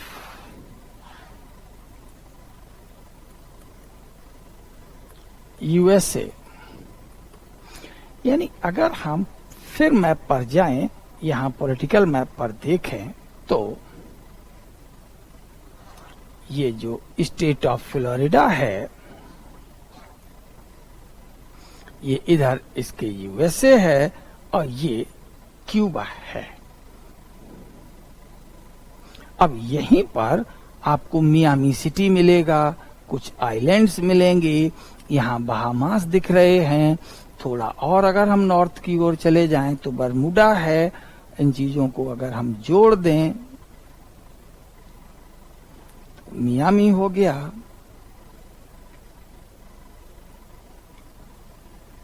ये रहा, ये बहामास हो गए, ये बरमूडा हो गया। यही तो बरमूडा ट्रायंगल है। यानी जो फ्लोरिडा पेनिनसुला है, इसके दक्षिणी बिंदु से पूर्व की ओर तथा उत्तर पूर्व की ओर बरमूडा ट्रायंगल अवस्थित है। अब बरमूडा ट्रायंगल हम लोग बचपन से सुनते रहते हैं कि यहाँ कुछ रहस्यमयी दुर्घटनाएं होती रहती है। घटनाएं नहीं, दुर्घटनाएं। कभी एरोप्लेन क्रैश होता है तो कभी शिप संक डाउन करते हैं। इस तरह की यहाँ दुर्घटनाएं होती रहती हैं। तो ये जो बरमूडा ट्रायंगल है, इसकी हम बात करें तो Miami is located at the southern point of the Florida peninsula. Florida प्रायद्वीप के दक्षिणी बिंदु पर मियामी शहर है।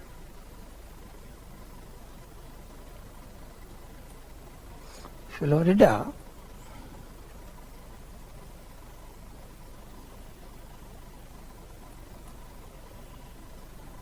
प्रायद्वीप के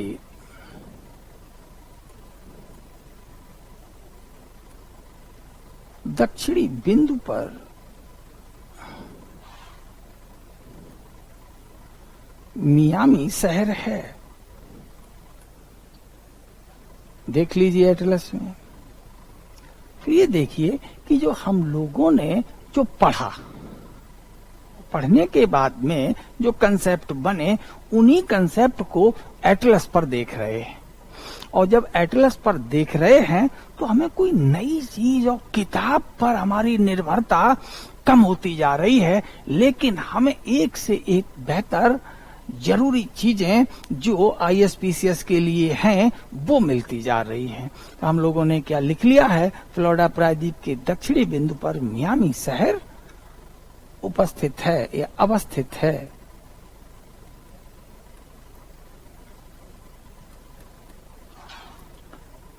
Miami city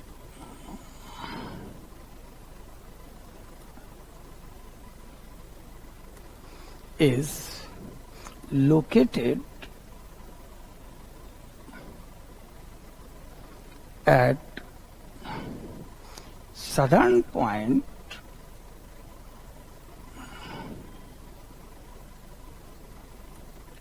of Florida Peninsula.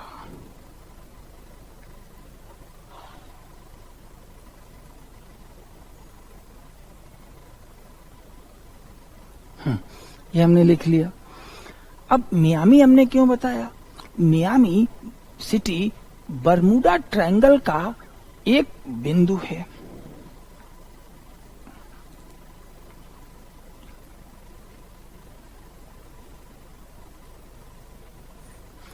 Miami शहर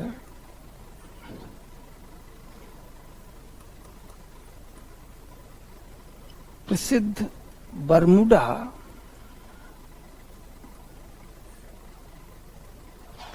त्रिकोण का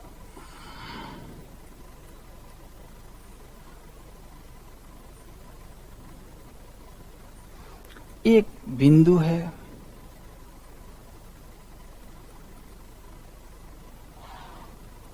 Miami city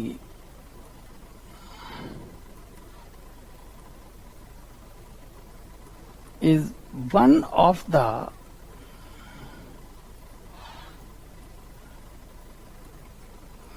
three points of Bermuda triangle.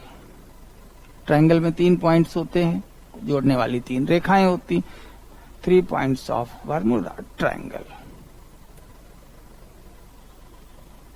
तो बरमूडा त्रिकोण का एक बिंदु है।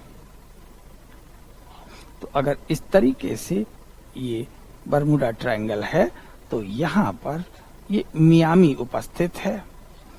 यहाँ बरमुडा है, बहामास है।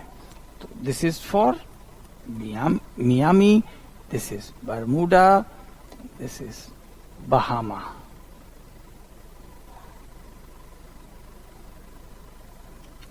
MBB आप याद रख सकते हैं।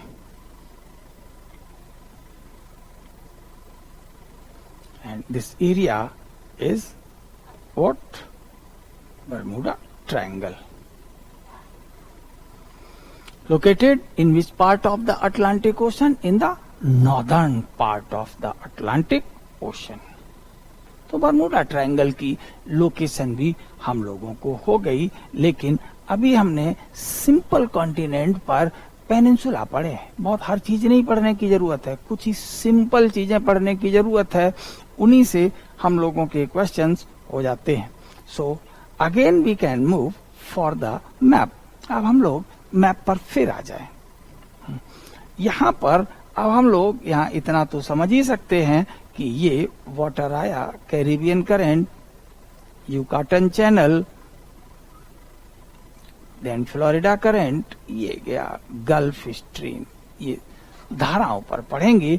सारी धाराएं रेड कलर से हम यहाँ दिखा रहे हैं, तो ये सभी धाराएं कैसी होंगी? गर्म होंगी। वार्म वाटर है इसके पास। क्लियर? देन अब ये हो गया, तो अब हम लोग इसी कॉन्टिनेंट के अगले हिस्से तक चलते हैं। तो यहां आ जाएं। बे ऑफ फंडी है। यहां जब आप गौर करेंगे, ये भी साहब एक पेनिनसुला है। ये जमीन चली गई ऐसे। तो जो लैंड का एक्सटेंशन है वो ये है, और इस लैंड को वाटर ने तीन ओर से घेर लिया है, तो प्रायद्वीप होगा। यहां तो नाम लिखा नहीं है, तो अक्सर हम लोग देखते हैं एक बार दिखा का नहीं दिखा का नहीं है ये कुछ भी। तो इतनी जल्दी अगर हमारी इंक्वायरी कंप्लीट हो गई तो हम मजिस्ट्रेट क्या बनेंगे? तो वहीं जस्ट बगल में देखेंगे तो यूएसए का दो मैप, सॉरी नॉर्थ अमेरिका के दो मैप बने होंगे। ये तो फिजिकल जो हमने आपको डिस्प्ले किया हुआ है, तो जरा पॉलिटिकल भी देख लें। पॉलिटिकल मैप पर गए तो ये तो पता लगा कि ये पेनिनसुला यहां है, कनाडा में है, लेकिन नाम नहीं लिखा है। तो कुछ पता लगा, लेकिन जो मूल उद्देश्य था कि नाम मिल जाए वो नहीं मिला। चलिए, तो फिर कुछ और देखना पड़ेगा। तो और भी मैप हैं, तो यहाँ रीजनल मैप बना हुआ है। चलो, उम्मीद के साथ रीजनल मैप को देखते हैं।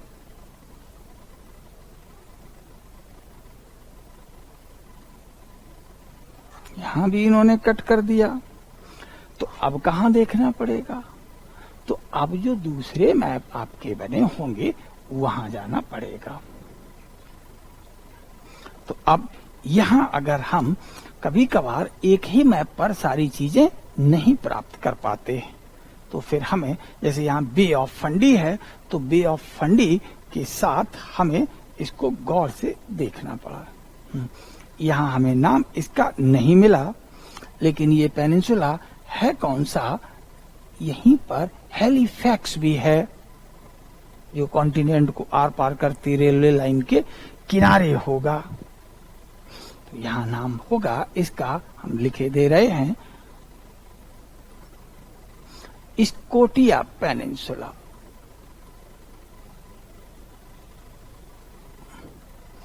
Scotia peninsula. Note down. Next point, Scotia peninsula, Scotia प्रायद्वीप। स्कोटिया प्रायद्वीप पर हम लोग नोट्स बनाते हैं। तो अब नोट्स क्या बनेगा? तो सबसे पहले हम लोग जाएं और देखें लोकेशन। और जब लोकेशन देखनी है तो वही कंपास से, ये ईस्टर्न पार्ट है, ये नॉर्दर्न पार्ट है, तो ये कौन सा पार्ट होगा? North east. तो अब हम लोगों का काम हो गया। किस कंट्री में था? कनाडा के। तो अब लिखना शुरू कर देते हैं।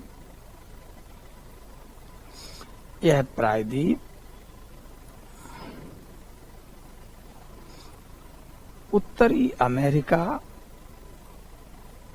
महाद्वीप के उत्तरी पूर्वी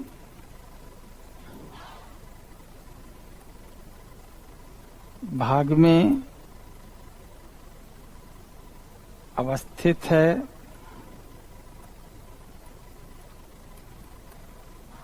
this peninsula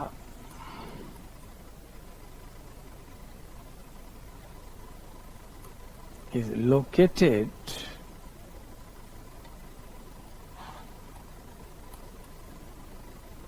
in the northeastern part of the North America.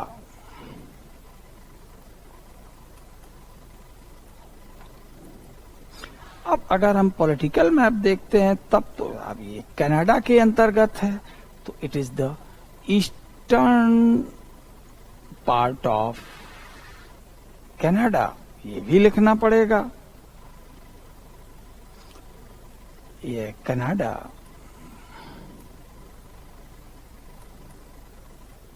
देश के पूर्वी तट पर है, महाद्वीप के उत्तरी पूर्वी और कनाडा के पूर्वी, क्योंकि कनाडा महाद्वीप के उत्तरी भाग में ही है, पूर्वी तट पर अवस्थित है। ये चीजें बिना मैप देखे क्लियर नहीं होती। The peninsula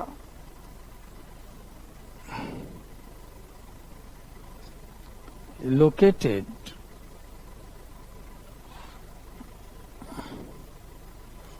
along east coast of Canada। तो ये कनाडा के पूर्वी तट पर उपस्थित है। अब हम लोग फिर पहुंच जाते हैं जरा पॉलिटिकल मैप पर। तो यहां हमें जो शहर दिखा है, दिस इज व्हाट हैलिफैक्स, ये हैलिफैक्स है।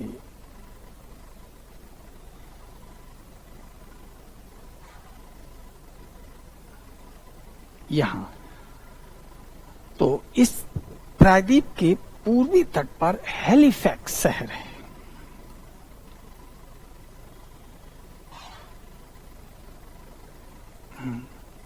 स्कोटिया प्रायद्वीप के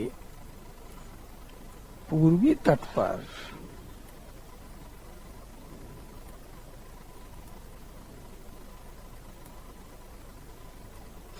हैलिफैक्स शहर है।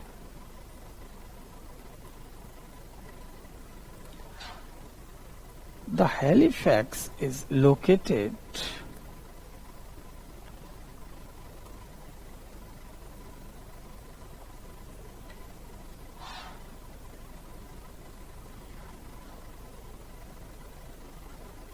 east coast of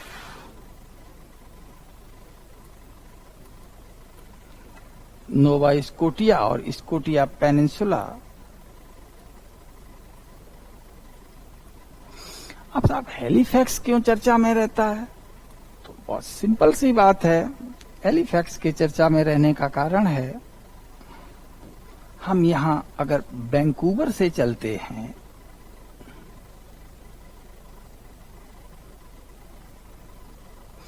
ये रेलवे लाइन है।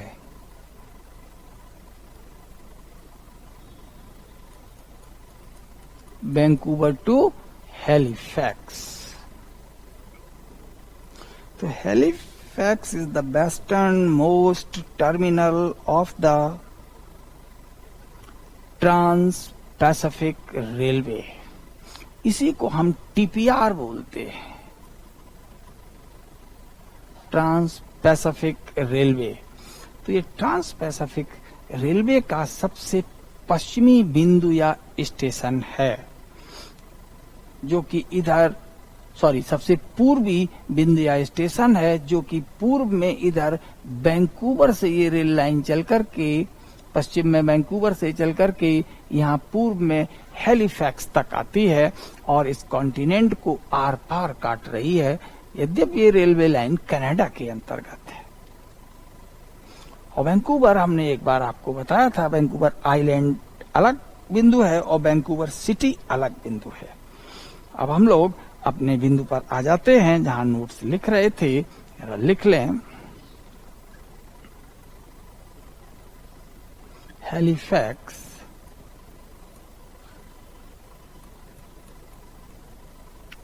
Trans Pacific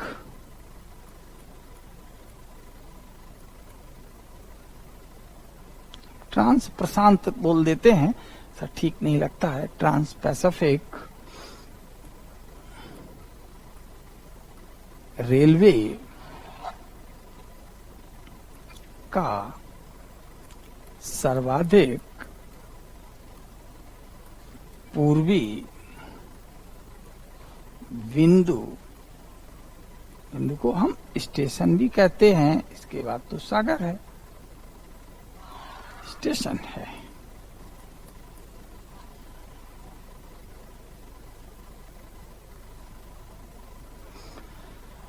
Halifax trans Pacific railway का सर्वाधिक पूर्वी बिंदु या स्टेशन है।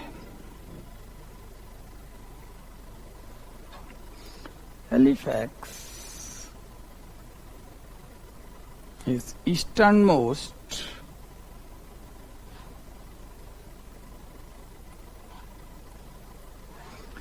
terminal / station of Trans-Pacific Railway।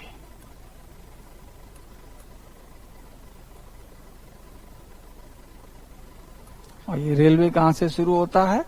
पश्चिमी तट से, वैंकूवर से। यह रेल लाइन महाद्वीप के पश्चिमी तट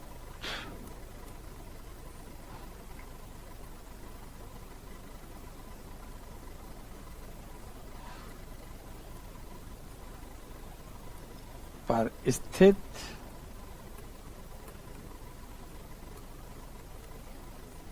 वैंकूवर से प्रारंभ होती है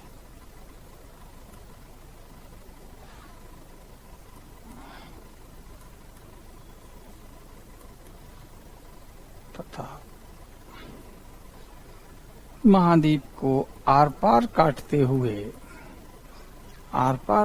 हुए पूर्वी तट पर स्थित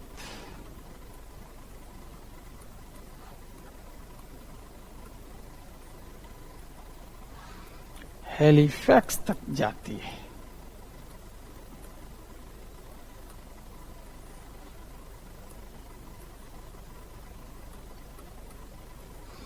आप लोगों के लिए होमवर्क क्या है?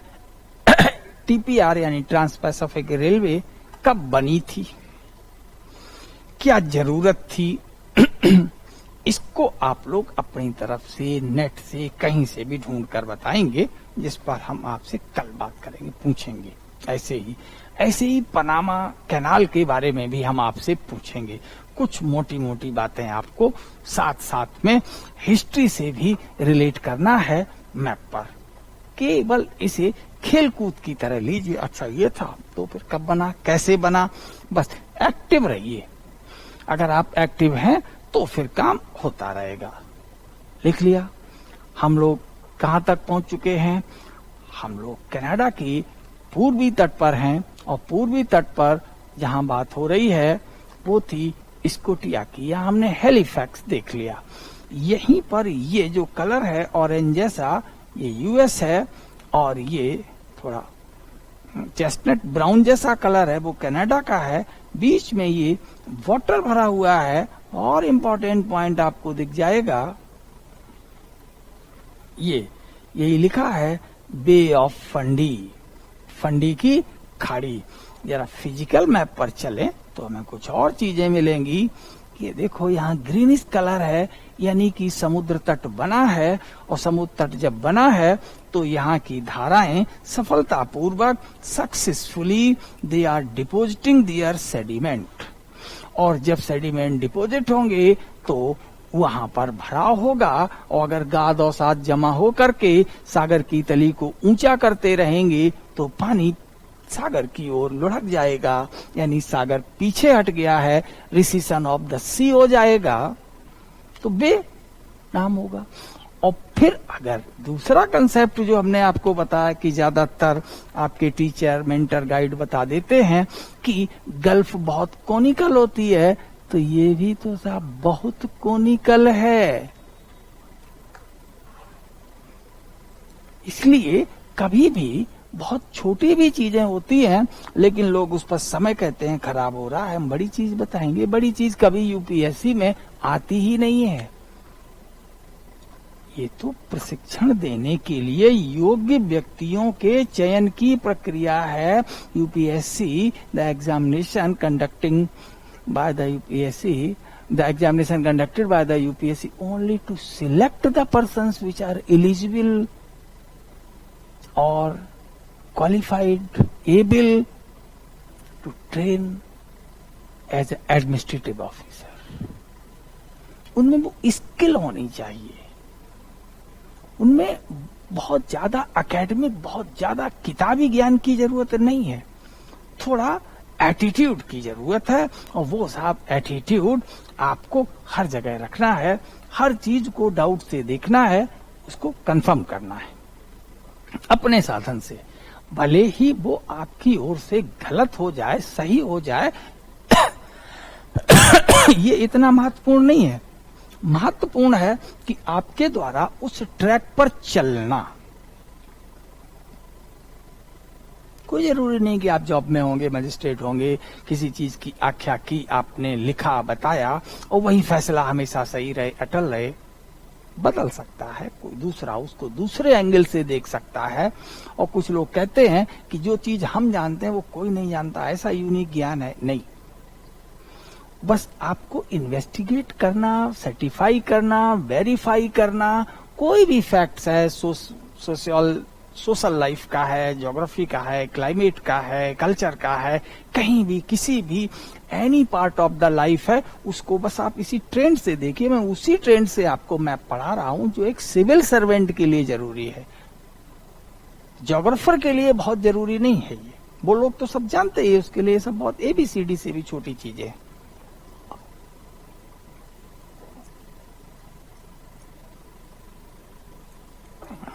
तो लिख लिया। तो बे ऑफ फंडी यही इसी प्रायद्वीप के ठीक दक्षिण और पश्चिम में कौन सी खाड़ी है? ये बे ऑफ फंडी लिख दो। और बे ऑफ फंडी पर भी बहुत क्वेश्चन बनते हैं। इस प्रायद्वीप के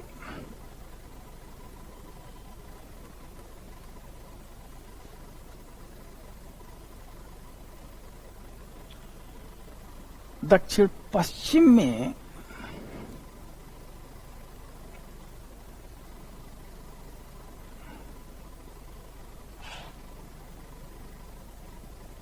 दक्षिण तथा पश्चिम में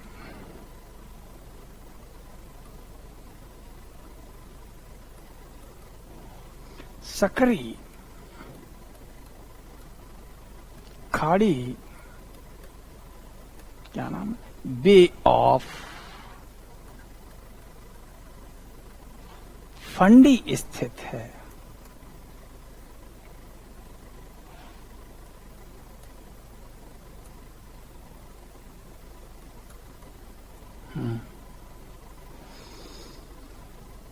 बे of Fundy is located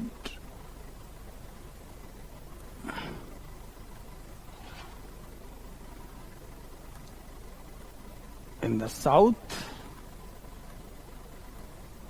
and in the east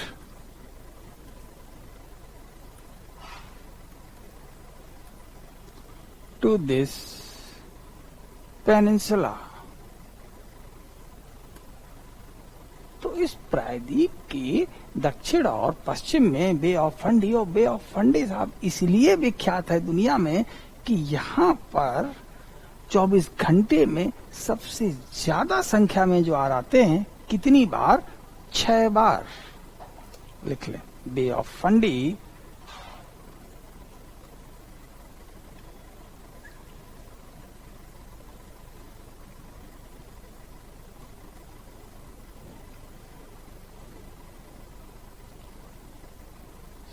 सर्वाधिक संख्या में बे ऑफ फंडी प्रतिदिन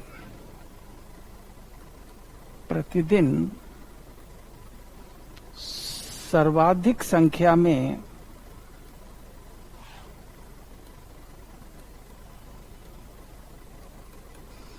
आने वाले ज्वारों के लिए, टाइड्स के लिए, ज्वार कह रहे हैं, टाइड्स, ज्वर नहीं, न बुखार हो जाए, हाँ, ज्वारों के लिए जानी जाती है।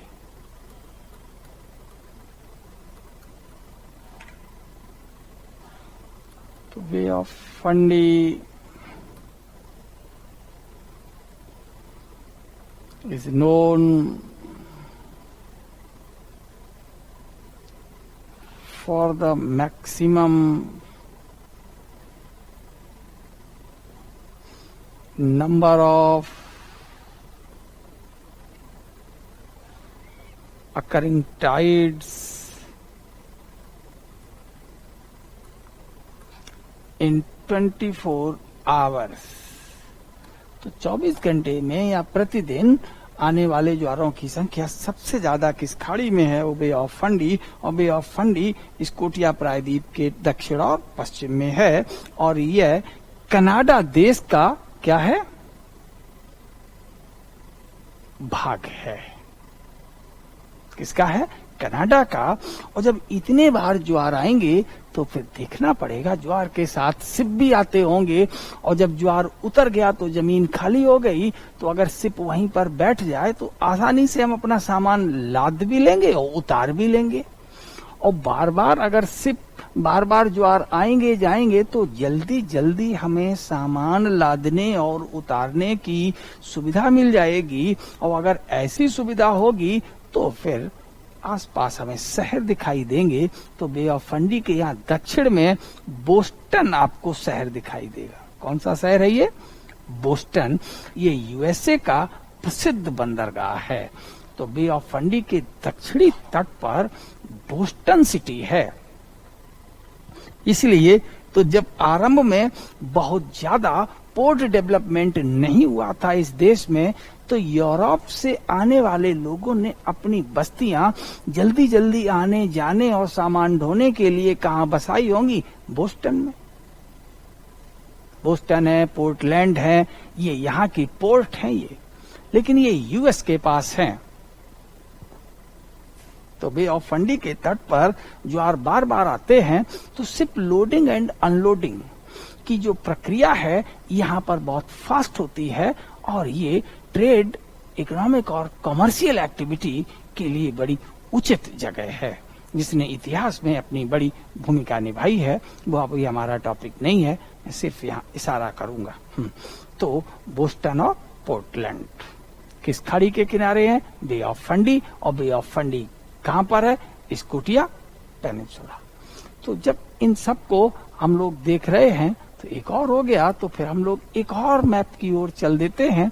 This is not the peninsula, actually it is the island. ये यहाँ पर ये ब्लू वाटर है, तो ये चारों ओर से ये ब्लू वाटर से घिर गया है।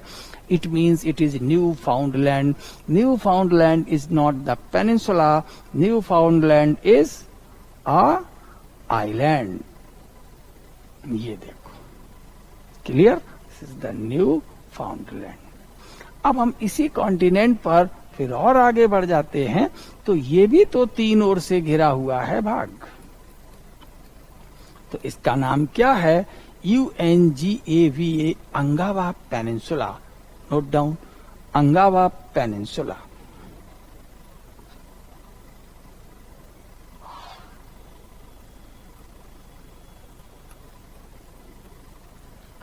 अंगावा प्रायद्वीप यह उत्तरी अमेरिका महाद्वीप के उत्तरी तट पर अवस्थित है।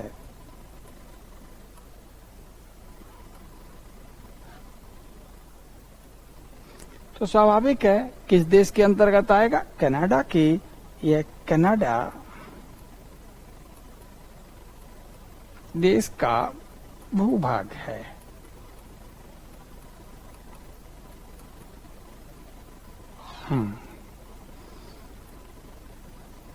The part of Canada located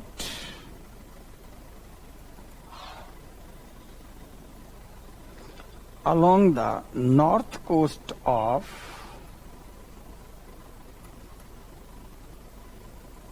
North America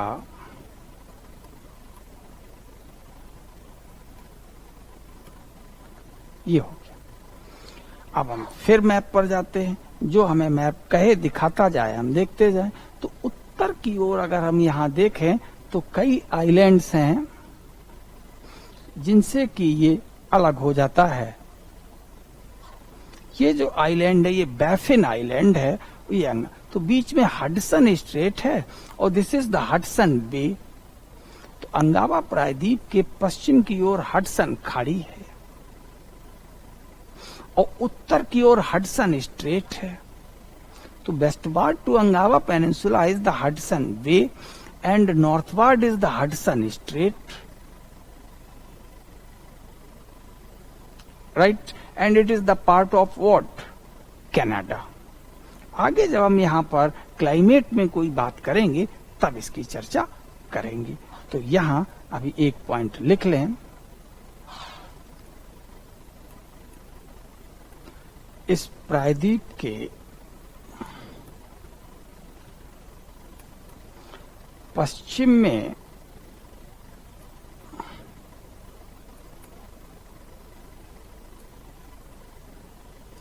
Hudson खाड़ी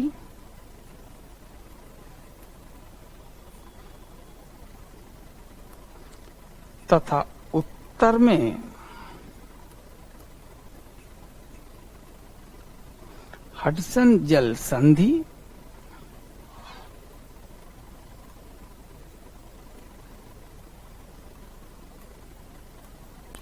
उपस्थित है। Hudson bay, the largest bay of the world, Hudson bay विश्व की सबसे बड़ा bay, Hudson bay is located westward या west and Hudson Strait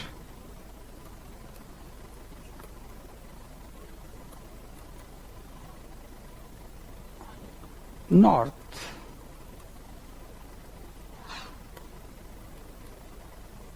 to this peninsula. The name of peninsula Ungava peninsula. तो Ungava के ये रिलेशन में बात कही गई। हम लोग फिर मैप पर चले जाते हैं। This one another peninsula. What is the name of this peninsula? It's the Gulf of Boothia. This is magnetic pole. तो यहाँ की अगर हम बात करें तो this is peninsula. This is known as the Boothia Peninsula. Next, the Boothia Peninsula. Boothia.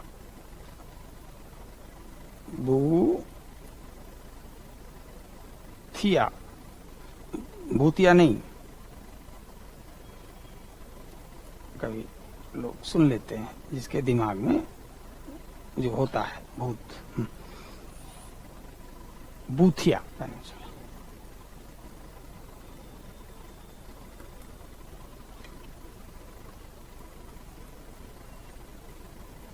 तो ये भी कनाडा में ही है, ये भी महाद्वीप के तट पर है, उत्तरी तट पर। कनाडा देश में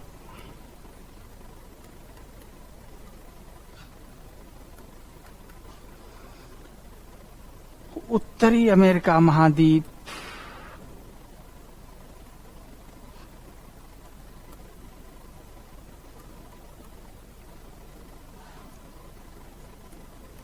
की उत्तरी तट पर अवस्थित है।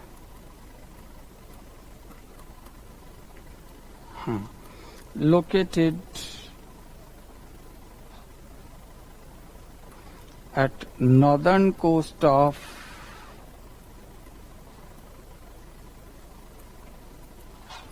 North America continent, कनाडा, ये लोकेशन है। फिर मैप पर चलते हैं, कुछ और मिलेगा। तो अगर हम इस पेनिनसुला के नॉर्थ में देखते हैं तो there is the Baffin Island and the Prince of Wales Island, Victoria Island, और यहीं पर magnetic poles, north magnetic poles. तो northward to this peninsula there are number of the island. इस प्रायद्वीप के उत्तर की ओर कई द्वीप हैं और इन्हीं में जो सबसे बड़ा ग्रुप है that is queen Elizabeth island, queen Elizabeth द्वीप समूह है और इसी में यहाँ नॉर्थ पोल उपस्थित है, नॉर्थ मैग्नेटिक पोल। एक बार और इसकी हमने आपको लोकेशन क्लियर की थी। तो ये कभी नॉर्थ मैग्नेटिक पोल पूछा जाता है तो कभी इसको, तो हम लोग यहाँ पेनिनसुला की बात कर रहे थे। हो गया। So we have discussed almost all significant peninsulae of the North America. अब हम लोगों को जो कल यहाँ पर डिस्कस करना है और वो काफी इंपॉर्टेंट भी टॉपिक है, तो फिर उसका नाम लिख लें, states of the North America, उत्तरी अमेरिका से संबंधित जल संधियां। जैसे हमने बेरिंग स्ट्रेट आपको एक बार बताया था, एशिया और उत्तरी अमेरिका के बीच जब कंसेप्ट बता रहे थे, यहाँ हमें लोकेशन देखनी है। खैर, जितना आज हम लोगों ने पढ़ा है तो लेट मी कंक्लूड। तो फर्स्ट थिंग जहां से हम लोगों ने पढ़ा था पहले के लेक्चर में, अलास्का पेनिनसुला, और आज जो यहाँ डिस्कस किया है that is what, Lower California we have discussed. Then we have discussed about all the significant points of the Yucatan peninsula located in the Mexico, Lower California into Mexico. Then in the USA, this is what, the Florida Peninsula. Then again in Canada, that is what, the Scotia, Angava and Boothia. So, Scotia, Angava, Boothia. All the three are in the Canada. Clear? And one that was the Florida Peninsula. It is the part of the USA. And in the previous lecture, I have discussed about you the Alaska Peninsula. So the two significant peninsulae in the USA are the Alaska and Florida. Alaska is in the northwest extreme of the continent, while the Florida is at the southeast extremes of the continent. Alaska महाद्वीप के उत्तरी पश्चिमी किनारे पर है और जबकि Florida दक्षिणी पश्चिमी किनारे पर है। अब इन चीजों को जैसे अब आपने देखा, अब दिमाग में आया, तो जैसे आपने कहा कि ये कॉन्टिनेंट है, नॉर्थ अमेरिका, ये यहाँ इसका ये एक्सट्रीम पॉइंट है नॉर्थ वेस्ट। तो ये Alaska is this region, Florida is this one region. Compass हमने रख लिया यहाँ। उत्तर में ये दुनिया की सबसे बड़ी खाड़ी हडसन, यहां पर है, तो this is what, northern part, this is southern part, eastern part, western part. So this is the northwest extreme and it is the southeast extreme. So the northwest extreme and the southwest extremes of the North America are the integral part or the territory of the USA. यानी उत्तरी America महाद्वीप के या Anglo America के उत्तरी पश्चिमी सीमांत और दक्षिणी पूर्वी किनारे या सीमांत संयुक्त राज्य अमेरिका के अंतर्गत आते हैं. एक और यहां दक्षिणी पूर्वी फ्लोरिडा के किनारे गर्म जलधारा होगी, तो फिर वहां पर ठंडी धाराएं होंगी उत्तरी पूर्वी पर. इस तरीके से हम लोगों ने पेनिनसुली पढ़ लिए, कई सारे प्रायद्वीप पढ़े. तो peninsula is the plural, peninsula is singular. So when we are addressing more than one peninsula, then I use the word peninsula. Means the word peninsula is used. Clear? Any doubt? So for the next day, we should make a word eye view over the atlas, the page. What would be the atlas page? North America political, North America physical, but the topic would be the state. State के अलावा हम लोग दूसरे features जो salient features हैं, north America की physiographic division है, कल इस कॉन्टिनेंट को हम लोग फिनिश करेंगे. प्रीलिम्स के लिए ये जरूरी था, और भी जो जरूरी, फिर then we will move for the South America. सबसे ज्यादा समय हम लोगों को नॉर्थ अमेरिका पर लगा. क्यों? क्योंकि सबसे पहली बार इसके हम लोग नोट्स बना रहे हैं, तो पहली बार किसी अप्रोच को पढ़ने में, चलाने में थोड़ा वक्त लगता है, फिर ट्रेंड सेट हो जाता है. और जैसे ही कॉन्टिनेंट के मैप खत्म हुए, ओशन के बारे में भी रिलेटिव लोकेशन होती जा रही है, हम लोग क्लाइमेटोलॉजी पढ़ना शुरू कर देंगे. तो क्लाइमेटोलॉजी हम लागू किस पर करेंगे? मैप पर. तो क्या तैयार रहना चाहिए? हमारा मैप तैयार रहना चाहिए. इसलिए ये काम एक्स्ट्रा कर रहे हैं. तो क्लाइमेटोलॉजी तो कवर बेहतर होगा ही, प्रीलिम्स के हमारे मैप के क्वेश्चंस भी बहुत सारे होते जाएंगे. Okay, and thank you to listen me. All right.